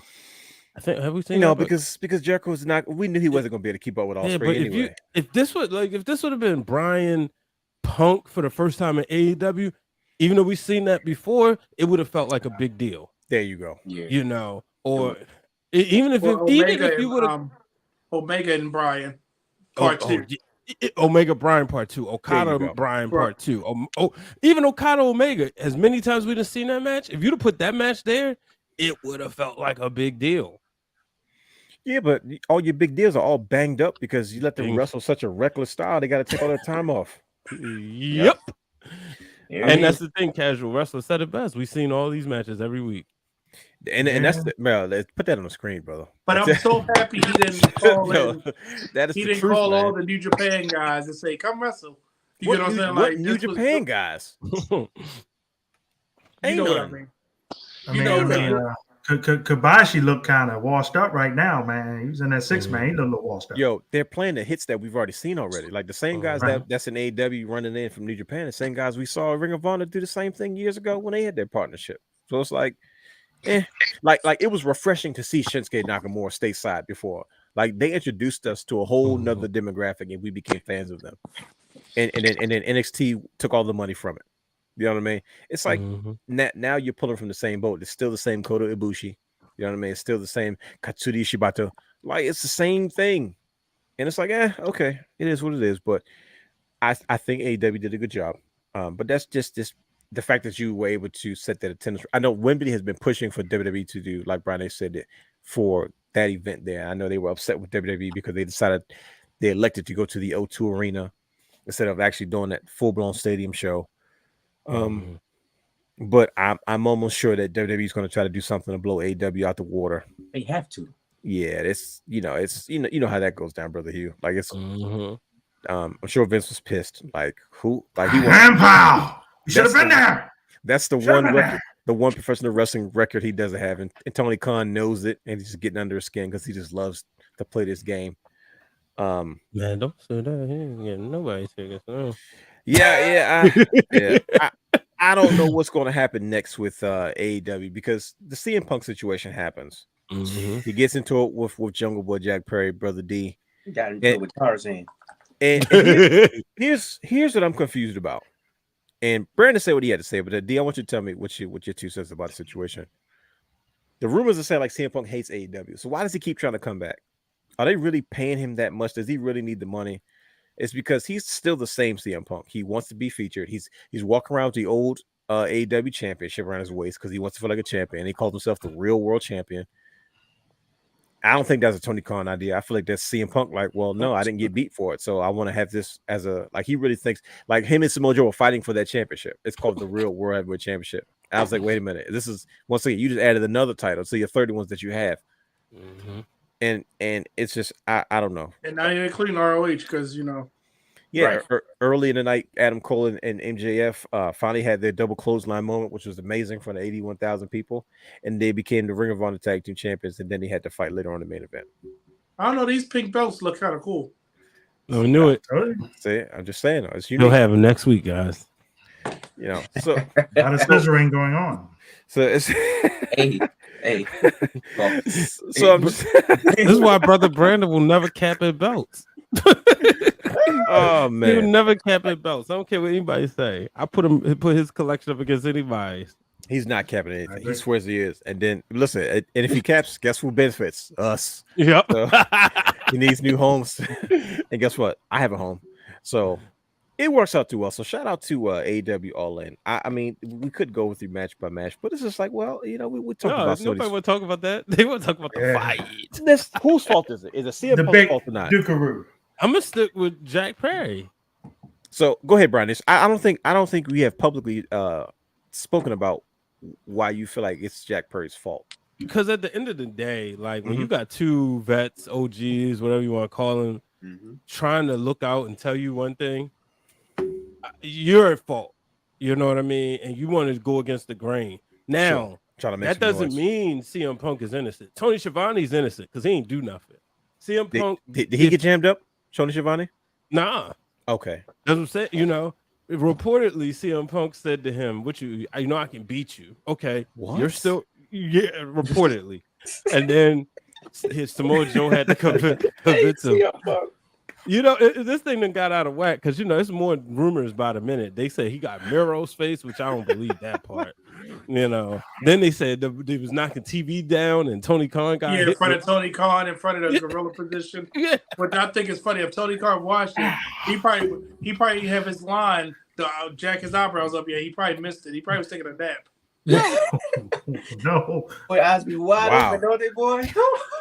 So at the end of the day, Bug eyes. I blame Jack Perry because the kid is, you know, a little out of control. Like, first, why do y'all want to use real glass? Right. That's what I don't understand. I feel why like did you have to take? Why did you have to take a shot at the camera and say this is real glass? By the way, I'm like, Find me a river. It I has feel to be like- authentic. Why? What you talking about? I feel like he did it out of spite because CM Punk told him not to do it. He's like, well, guess what? I'm tough. And but you the always fact is, Mhm. where's Somebody the else was creative getting- department? Where's all the people trying to protect the wrestlers before you get to Tony Bingo. to say, no, you don't use real glass. If you're gonna do a glass spot, this is what we're gonna do. right. Unless No. Jericho told him last time we tried to use sugar glass, it exploded in my hand against CM Punk. So you got to use real glass, kid. I don't know, man. D, whose fault is it? Is it CM Punk's fault or is it Jack Perry's fault? I'm on Brian's side in the sense Jack Perry's the initial person with that stupid comment. It seemed like AEW's done something even the WWE could not do. They have made both shows fully separated brands, man. Like CM Punk and his people's on the Collision side. They have agents. They kind of counsel stuff beforehand. And Dynamite's the Wild Wild West, man. They just do what they want to do on Wednesday night. Like the 2012 Ravens. Right. The Super Oh Bowl boy! champions. Oh, no, I got my brother did security true. for those guys. I got stories. That's true, man. But you see what I mean? Like, even like, how do we even get to the point that he was comfortable enough to say that on TV? Like, it should Right, never even exactly. You know, and that's not no Triple H does. Triple H would have made sure it worked its way into a storyline. Right. There you go. You make some money off Make of some it. money from Yeah. it, right? They taking too many liberties, and I think it is Jack Perry's fault. But I hold CM Punk as being the vet. You think the Undertaker would have did what CM Punk did? No. Nah. I mean, they even said that the match between him and Joe was in jeopardy, man. Yeah. Yeah. I heard You that get rumor, man. like, or where's the backstage president? Be like, no, this is what we're not going to do. Or Well, that's the problem. They don't have one, man. That's the But biggest that's the problem. It thing. should be Jericho, but I would have loved to see this in the ring. We ain't even get Punk on a promo thing, no sense. You know what I mean?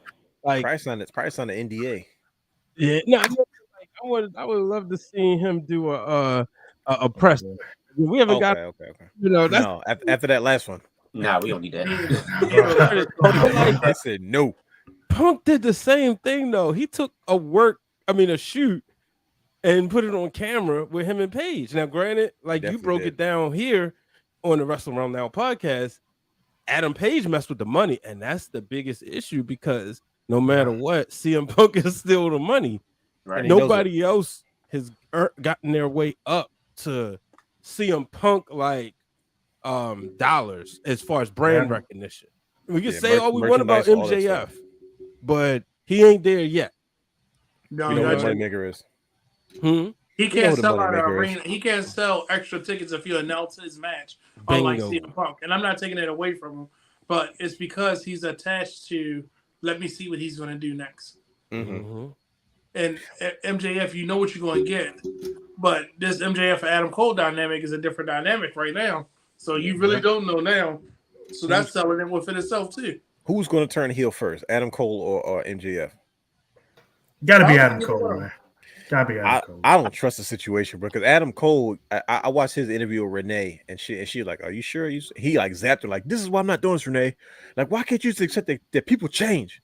After Roderick Strong was like, "Man, hey man, you know you can't trust." He's like, "Oh yeah, you know I don't trust Maxwell, man." He's like, "All right, just." And then Maxwell J. Friedman pulls up and goes, "Hey, generic white guy. Hey Adam, listen, let's hop in this thing." And I was like, "Come on, man, this dude Adam Cole. I mean, MJF is ridiculous. You called Roderick Strong, hey generic white guy."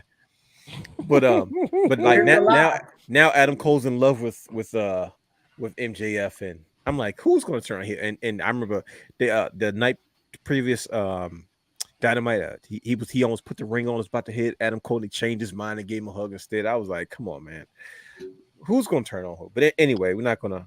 But now they got the belts. So what you going to do with the belts?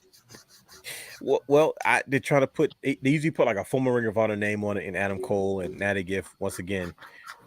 It's this is what we should talk about on your show the other night too. I don't think we talked about during the tag team show Undertaker and Stone Cold.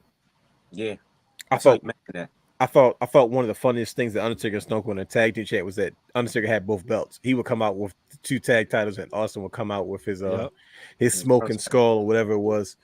Yeah. And I'm like, they really were the tag team champions for a little bit, right before SummerSlam. Yo, he held that joint for like 3 weeks before they dropped him, and then like they dropped him the next week after Austin like finally got to touch the belt. Bro, I used to watch that joint. Like he left the belts and take it. He used to come out with both of them, and Austin had the only belt that mattered to him. But yeah, man. AEW All In. I don't have a real rating for it. D, you said you give it a 7.5 out of 10. Yeah, I give it a solid 7.5 out of 10. It was a good, solid show. Like I said, nothing. The matches don't really stand out. Like I said, some of them we've seen. FTR. Yeah, the presentation looked good. It looked like it was a big show. It didn't look like just Dynamite or whatever that Friday show is in Collision. It didn't look like that. And AEW now they got all in. Did I get it right? No, All Out. My bad. All Out. It's All In, All Out. I can't. What do you guys think about that situation where you have one weekend you have a big pay-per-view, the next weekend you have the sequel to it. You got All In one weekend, then you got All Out. This was even tougher. You know, I know the WWE. I have my methods, y'all. But the WWE had Tuesday in Texas. That was Survivor Series back in the day, and that kind of bombed. Tuesday in Texas did kind of bomb a little bit. Bro, you know the whole point of that show was. It was to get Hogan. Yes, it was. You're right, Brian. To the Undertaker. But in this case, $50 2 straight weeks for people. CM Punk's supposed to be on the show. They're in Chicago.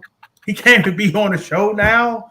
It's like the show was based off of him, and it's not there. You're crazy. How's the crowd going to be? How's the crowd going to be Sunday? You know good and well CM Punk going to be on that show. Come on, man. Everybody knows that. I mean, he should be. I agree with y'all. He should be. What he do with the Saudi shows, the difference is WWE can do it because they had the network, and now we got Peacock. True. We're not kicking $50 out, like you said, every other week. So I think that's going to hurt that buy rate because you had to choose, do I want to buy All In or All Out? But really, what's advertised for Sunday? Let's think about that. What's really advertised? I know you got Miro and what you call it? You got Merle Hobbs and Samoa Shane Taylor and Samoa Joe. That's going to be the most two meaty men slapping meat, if you know what I mean. But listen to what you said. Shane Taylor and Samoa Joe, right? Statlander. Okay. And Ruby Soho, yeah. It's an 8-man tag with the FTR and the Young Bucks against Bullet Club Gold. Bullet Club Gold, the frat boys. Yeah. Bloody Mary Moxley against the Orange Cassidy. We know Orange Cassidy's going down. The orange guy, the orange juice guy. I mean, I like Orange Cassidy. I'm not gonna get it. Did you like Jericho's orange juice match? Did you have with your Orange Cassidy? God, no, that was awful. Just asking for a friend. My friend, I talk about his brother Brandon because Jericho's this guy. I was asking for a friend. But Brandon, no offense, Jericho's been awful since the end of the Inner Circle, man. It's time for Jericho to take one of them little WWE breaks and come on back, man. No, I'm telling you, they're gonna do like a Royal Rumble or SummerSlam before Jericho retire. I don't know why you guys are so convinced that Jericho's go back to the E. No, hear me out. Let me fantasy book real quick. Go ahead. Them two, and he gonna face Cody, and the crowd gonna have a sing off. That would be fun. The problem is that'd be like an EC3 match. Everything before the match is going to be what everybody talks about, and then the bell rings. Bingo! And that bell had to ring. You know it. Chris Jericho's going to further keep embarrassing brother Brandon because that's his favorite wrestler. He's embarrassing that man for years now.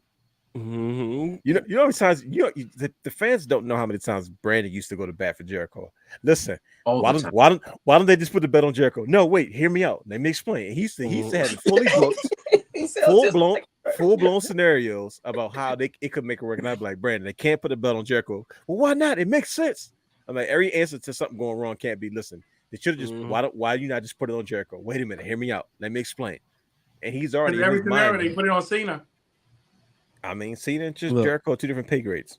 That's just I get that. Jericho. I get that. And then you're gonna decide whether you're gonna sing Judas or Kingdom. or both. Yeah. Like, the fans are gonna be so exhausted from singing the lungs out. They gonna care how they're bad gonna the be like, match is. they're gonna be sitting back like, I'm tired, bro. I just sang And both songs. We're word gonna for need the word. rest of the oxygen for the match, man, so he can breathe. You know what I mean? They're gonna take naps after that match. But I don't know. I'm not so convinced that Jericho's coming back anytime soon.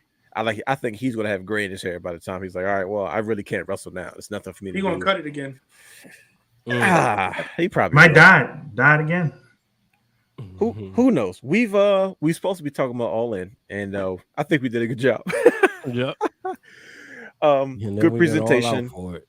Now we get All Out. I'm not really sure what that's about. We'll figure it out. Shane Taylor, a Ring of Honor staple for during that down period, that downtime where they were just completely depleted as far as talent, and guys like Matt Taven was world champion. Shane Taylor was, those guys got opportunities to make a name for themselves, which was great for those guys. Kenny King. Yeah, they were put on battles. We was at the cage match. I mean, not the ladder match. Or it was a hardcore match, or whatever. They just broke everything. It's tight. A guy like Kenny King came back and got an opportunity. So it's so we'll see. But we're gonna wrap up with WWE Payback. We're gonna do a quick preview show because it is this Saturday. We had a lot going on between some wrestlers being transitioning and Wrestling Around Now podcast party, and now we got to do a preview show. And we want to say thank you to everybody that's watching right now, because you guys we burned this midnight oil, and we know it is East Coast time, and I'm sure everybody's gonna be hurt tomorrow, but we appreciate you guys sticking with us. We're almost there. But thank you for staying with us as we kind of go into Payback. So now we got to preview Payback a little bit. We're not going to go too into depth, but gentlemen, so far the match card that we have set up, and I think this is usually the final list, because usually Triple H doesn't try to overload the match cards. But so far, as I see it here, we have Becky Lynch versus Trish Stratus in a cage match, which I think is going to be absolutely dope. We have Seth freaking Rollins versus Shinsuke Nakamura for the World Heavyweight Championship, which I think you're back. I hope they don't drop the ball on that one. Shinsuke deserves this, man. I shout out Triple H giving everybody runs that deserve runs. And it doesn't mean you have to be the champion. It's the fact that you're even put in these matches situations. So Shayna Baszler, Shinsuke Nakamura, like, this is where they belong. They believe they belong at least in contention. So it makes them bigger deal, especially Shinsuke. For the World Heavyweight Championship, you have Rhea Ripley versus Raquel Rodriguez. For the Women's World Championship, you have Rey Mysterio versus Austin Theory. For the United States Championship, and you have LA Knight versus The Miz, which is and then it looks like the main event once again is the tag team champions. It looks like Kevin Owens and Sami Zayn versus the Judgment Day, Finn Balor and Damian Priest. Now, once again, that might start the show, Dwayne. I think, man. You think so? You think that they'll start with that? Start the show. I think that should start the show. Okay, so that starts the show. What ends it? It's got to be Seth and Nakamura. It's got to be Seth. Unless it's a title change. Now, if it's a title change, then they might flip it. So let me give you my 2 cents real quick, and I want the brothers to jump in. Once again, I think this is another one of those pay-per-views like one of the other ones that we saw recently, where I said this is not going to be mostly about the matches. This is a storyline PLE, which means that this is supposed to move the stories into the next direction. These side pay-per-views, side PLEs are the ones that help move the story along. So like Rey Mysterio versus Austin Theory, I think LWO was finished. I think either Rey gets kicked out or Santos turns heel and goes back to being Legado del Fantasma.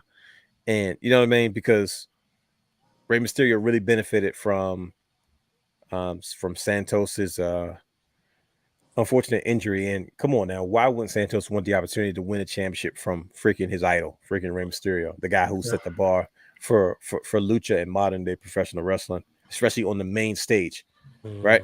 So I don't think Rey walks out of there alive. I think we get a legit heel turn. and I think we see implosion. We finally see implosion with Finn Balor and Damian Priest with the Judgment Day. This is why I think it was going to main event. It's a Steel City street fight, which means there's no rules. So I'm like, I don't know what the deal is with JD McDonough, but I know it's going to have something to do with this whole Judgment Day debacle. They're imploding. Like, this is why you can't. Everybody, like Rhea Ripley's one of her mouth, like we're the new top faction in all WWE because she knew the bloodline was done, and now they're starting to fall apart. But what do you good brothers think about this card so far? How do y'all feel about not having the bloodline? That's It's a the good first pay-per-view. that's a First good pay-per-view without that's this. a good thing for WWE. It's because I think this is what was missing. Being trying to solve the problem of how do we have multiple main event talent stars without having one person get burnt out from having to start and close the show. You know what I mean? Right. And like it was something they got lost in the mix for about a decade and a half with like John Cena. It was John Cena, Randy Orton. It was Edge. Right. You know what I mean? You know, but now it's like they found a way to say, okay, look, we can carry the shows without the, and it doesn't seem missed. You know what I mean? We're not going to watch Payback and be like, oh, it was flat. They needed Roman versus the same way we look at AEW, like, they need something else on the card. But what do you good brothers think so far from what you see? This is a raw, heavy pay-per-view. Okay, sure. This is all like, and it's crazy because I'm happy that we have such major stars that you can do it without a Roman or the Bloodline. But I think it's going to, because now we kind of sacrificing. We don't have an EO. Mm-hmm. We don't have a Gunther. You know what I mean? Like, we have other matches at stake, but Shayna Baszler has no matches. She had momentum, and it kind of just stopped. Yeah. Like, there's no follow-up because there's so many things that we can come back to. And they already kind of spoiled that the tag team titles aren't going to change because I don't know if that match graphic was accurate. Apparently, they're going to Saudi to defend against Indashir. Or So I don't know if they already spoiled it that the titles aren't changing. But I don't know. It's just, I think that the tag team match goes first because we're going to keep with that Money in the Bank, and he's got to be in the main event to cause Shinsuke to lose because of his, I'm about to interfere, and Seth wins it again. You know, Seth skins out by the hair on his shitty chin because of Damian Priest. And that's what's going to cause the Judgment Day to implode. Shinsuke will probably do all the heavy lifting. I think yeah, exactly. First of all, shout out to my man Shinsuke. That's one of the best videos. I love it. They put. I See love it. how they did my guy. Shout out to Triple H, man. To meet my guy seemed like a big deal, not just a talented hand. Is there any particular matches on this card, D, that you're looking forward to seeing the most as far as WWE Payback this Saturday? I'm looking forward to Seth and Nakamura, see how that dynamic works. Yeah, should be a fun match, definitely. That was once upon a time a dream match, you know, for wrestling fans. Yeah, definitely was at one time, and hopefully it'll live up to it Saturday. What y'all think about Grayson Waller, man? Because him and Theory's kind of similar, and the heel work a little bit.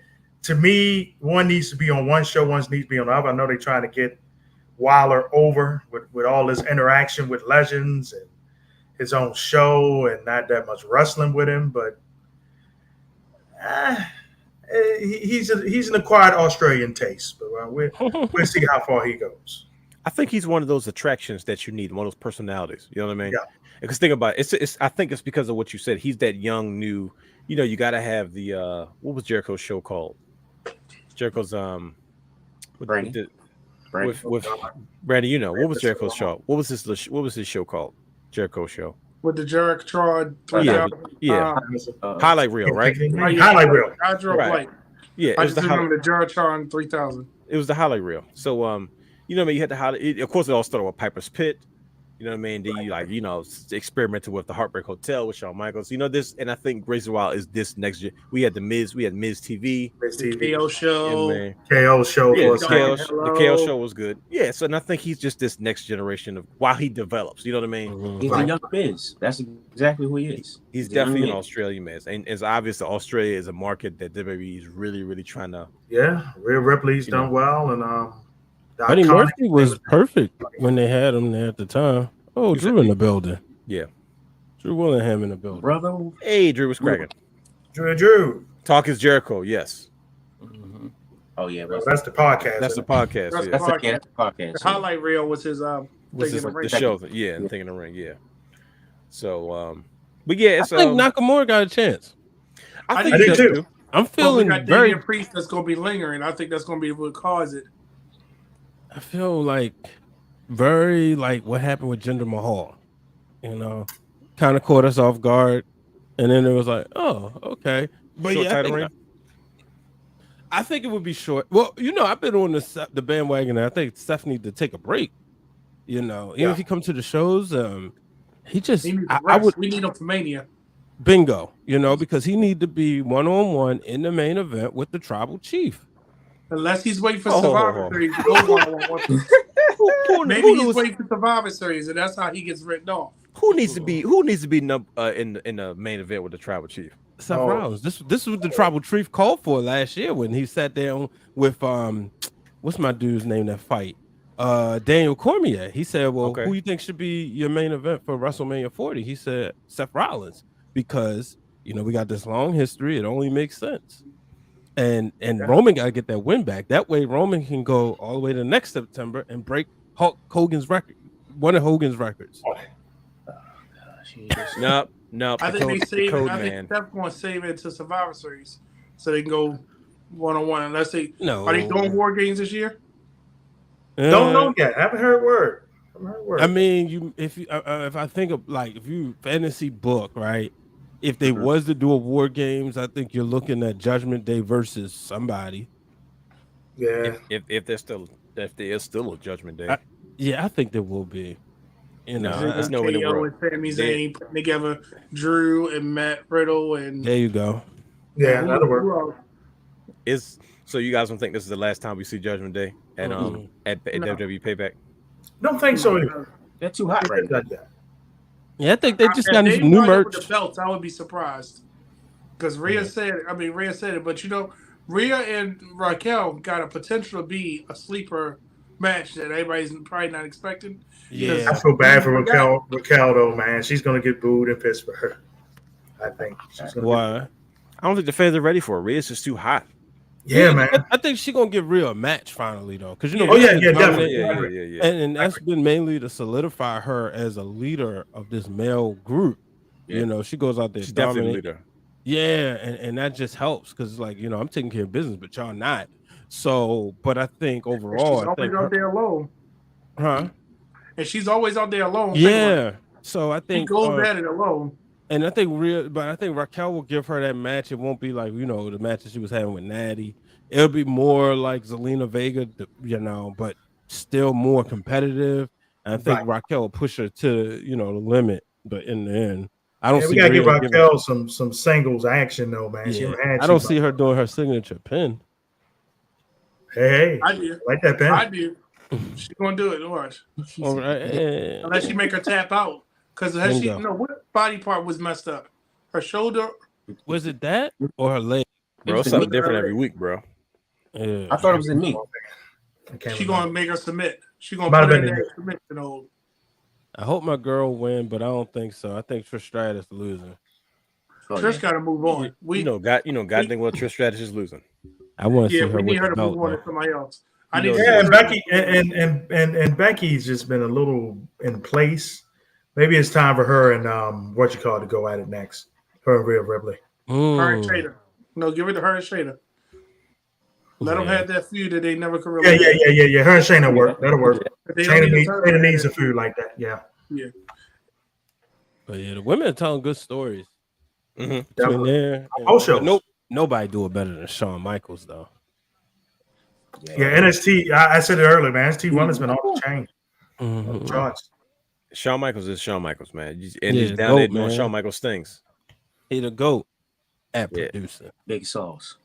Shawn Michaels is doing amazing. He found a way to make NXT just as he got us a way to reinvest in this new talent. And I think that's the difference between WWE and anybody else. Is they do not mind taking those lumps. They're very patient with saying, I know people are not going to respond to it right now, but we're going to keep pressing. We're going to keep pushing. And eventually it's like you kind of break through that glass ceiling, no pun intended, Brian H. And I think that's you got to be patient to develop stars, and they really do. They don't just abandon stuff when something doesn't go the way it wants, or they stick No with it. 3-week pushes. Yeah, it's like Oh, you mean AL Fox 3-week turns? I mean, no, let me stop. see, there he is. That was awkward too. I'm not gonna lie to you. I was like, he's with Swerve, and then he's like hugging, like, oh, yo, it's my guy. Anyways, but I don't know. I'm confused. But good brothers, goodness gracious, we Hold actually on. did it. Question. Yes, sir. Does Gunther lose the title To who? on Monday? No, Honky meter. Because isn't it? That's after the date, right? After. It's Does after he the PLE. Yeah, but I mean, he will break the record over that weekend, right? Before that Monday, or am I tripping? It's probably It's close though, right? Or probably on Monday. Okay. Yeah. No, All right. Gunther's too hot. Gunther. No, Ooh, I don't. Props to Gable and them too, man. Props to Gable, man. We was there to see him Big at props. Raw in July, and I'm like, he's over. I was like, this guy's over now. Once But he again, channeled his Props to him. inner alien off because he What you was say, fighting. Owen Hart? You called him Owen Hart, Hugh? Who? Gable. he Gable? Yeah. definitely has give Yeah. Owen Hart vibes as far as his positioning. You do. Mhm. Like Yeah. a guy that you can always depend on, can wrestle circles around you. You know what I mean? And still is entertaining at the same time. There it is. Now Chad Gable is once again shout out to Triple H. He's like, look, everybody's gonna have their moment, and the best part is it doesn't mean you have to have the title. Like Right. to me, putting a title on a guy to make him is lazy booking. All right, well, he's not a nobody. Let's give him the strap and make sure Agree. that'll make him important. It's like, no, sometimes you got to make people invest in these characters without that title championship, so they don't feel like their spot on the card is just like, well, I'm just filling up space until Austin and The Rock and Cena and Reigns and Goldberg comes out and Hogan at finishes the show, Kevin Nash NWO. You know what I mean? It's like, no, you're giving people time to be just as invested wherever they are on that time slot to when Roman comes out, to when Cody comes out, to when Seth comes out, to when Gunther makes his way to the ring. So you know how like they had to figure out how to fix Roman? Is that what's going on with Austin Theory? Like, is this Triple H's project like figuring out how to fix Austin Theory? Yeah, because he whose name should not be mentioned, because every time he mentions his name, we have technical difficulties. Just shoved him. You know what I mean? Like he's like, we're gonna get the force push. He's it because I said it. And eventually the fans will just adjust because you get seeing him every week. It's like he never. You had to go back and give him some type of substance. What like it was similar with like Baron Corbin. Baron Corbin was pushed as just kind of lone wolf, stoic bully. I said, but he's skinny fat. He's skinny fat. He's not really intimidating. He doesn't. There's no real depth to the character. So once it falls flat, now you got to go back and re-explain things. Right. That's why I like Happy Corbin and Broke Corbin. Like it that made more sense than anything. And the he ever did Constable. before. Yeah, but that was one of his best roles. I said I didn't realize he had that much range. I said I didn't realize he had that personality. And I think Triple H is trying to figure out what Austin, like, who is Austin Theory? Like when you ask the question, who is it? Who is Austin Theory? And I think they're still trying to figure that out, man. But and you know, they do things like him versus Ray to keep him in the loop, but it's like, man, you want to give him a reason for people to either love him or hate him. And I think that's what Triple H kind of thrives on. So I don't know. It's tough to see. Yeah. Now, speaking of that, one more thing. Great. What do you think about LA Knight's promo on Friday night, man? Thought it was very good. Ooh. Stayed in character still and gave Bray a lot of credit, man. And I think the fans are going to get behind LA Knight even more because of Bray's last rivalry with him. And that was a nice tribute. Bray, the Fiend's first opponent versus Bray's last opponent. Yeah. That was a nice tribute. Yeah, no, that was good, man. Such an action-packed night, such a high voltage week going into the weekend of professional wrestling. Gentlemen, we're in a space where it's a lot of wrestling going on. I was gonna give y'all an answer, but Dylan said it. There you go, Hugh. What's that?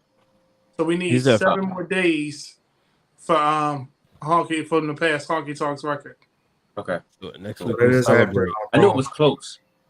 Yeah, I thought it was going to be right after Labor Day that he passed it, but it's getting real close. Sorry, Hunky. It's over. He just said he don't want to work with him. He said, I don't need him to be, he don't need him on the screen to do nothing. Just let me cook. Wow. That's a big dude. Honky don't want that smoke. Nah, he don't want no problems. He can't do that. But Good Brothers, man, such an action-packed show. Definitely want everybody to follow us on all social media platforms at Wrestling Realm. Subscribe to our Patreon, Twitch, and YouTube at Wrestling Realm. YouTube.com/The Wrestling Realm. Brother D, we thank you, man.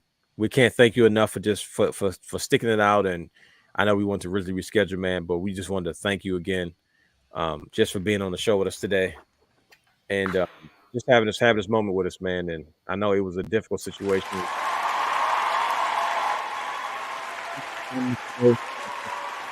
The Wrestling Realm Now podcast party, where we paid tribute to Windham Rotunda and talked about All In, CM Punk, and got into so many different things, man.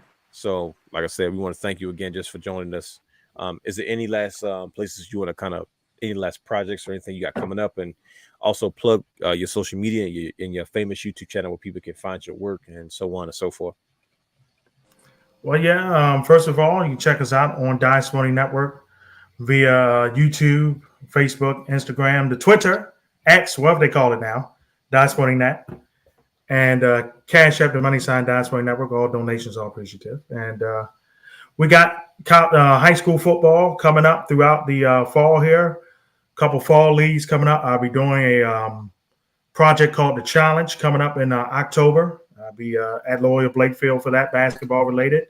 So just check the channel out. We're going to have more of that kind of stuff, more shorts coming out. The shorts been really big. We'll be putting them out, and more theme montages that I do for sports themes throughout history. So that's about it, man. Appreciate being on with you guys, man. It's been fun as always. Ladies and gentlemen, we definitely appreciate you joining us, D, man. We got to do this again, man. Like I said, we can't thank you enough for all you've done for us. And as the Belt King shows off one last title. There we go. Look at that. That's for Bray Wyatt, man. It's got the. I didn't know you had those plates.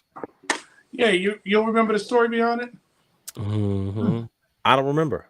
I feel like I do, but I don't, because I'm seeing. I'm like, wait a minute. I think I remember this. Well, I guess you got to check in the Championship Culture Tuesday, 8:00.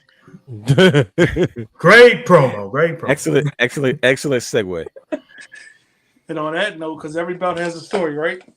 Every belt has a story. And guess what? That's going to have to continue on Tuesdays at 8 p.m. YouTube.com/The Wrestling Realm. D. Thanks for joining us, ladies and gentlemen. We will catch you on the flippity flip. We out. Mr. Ryan Waters.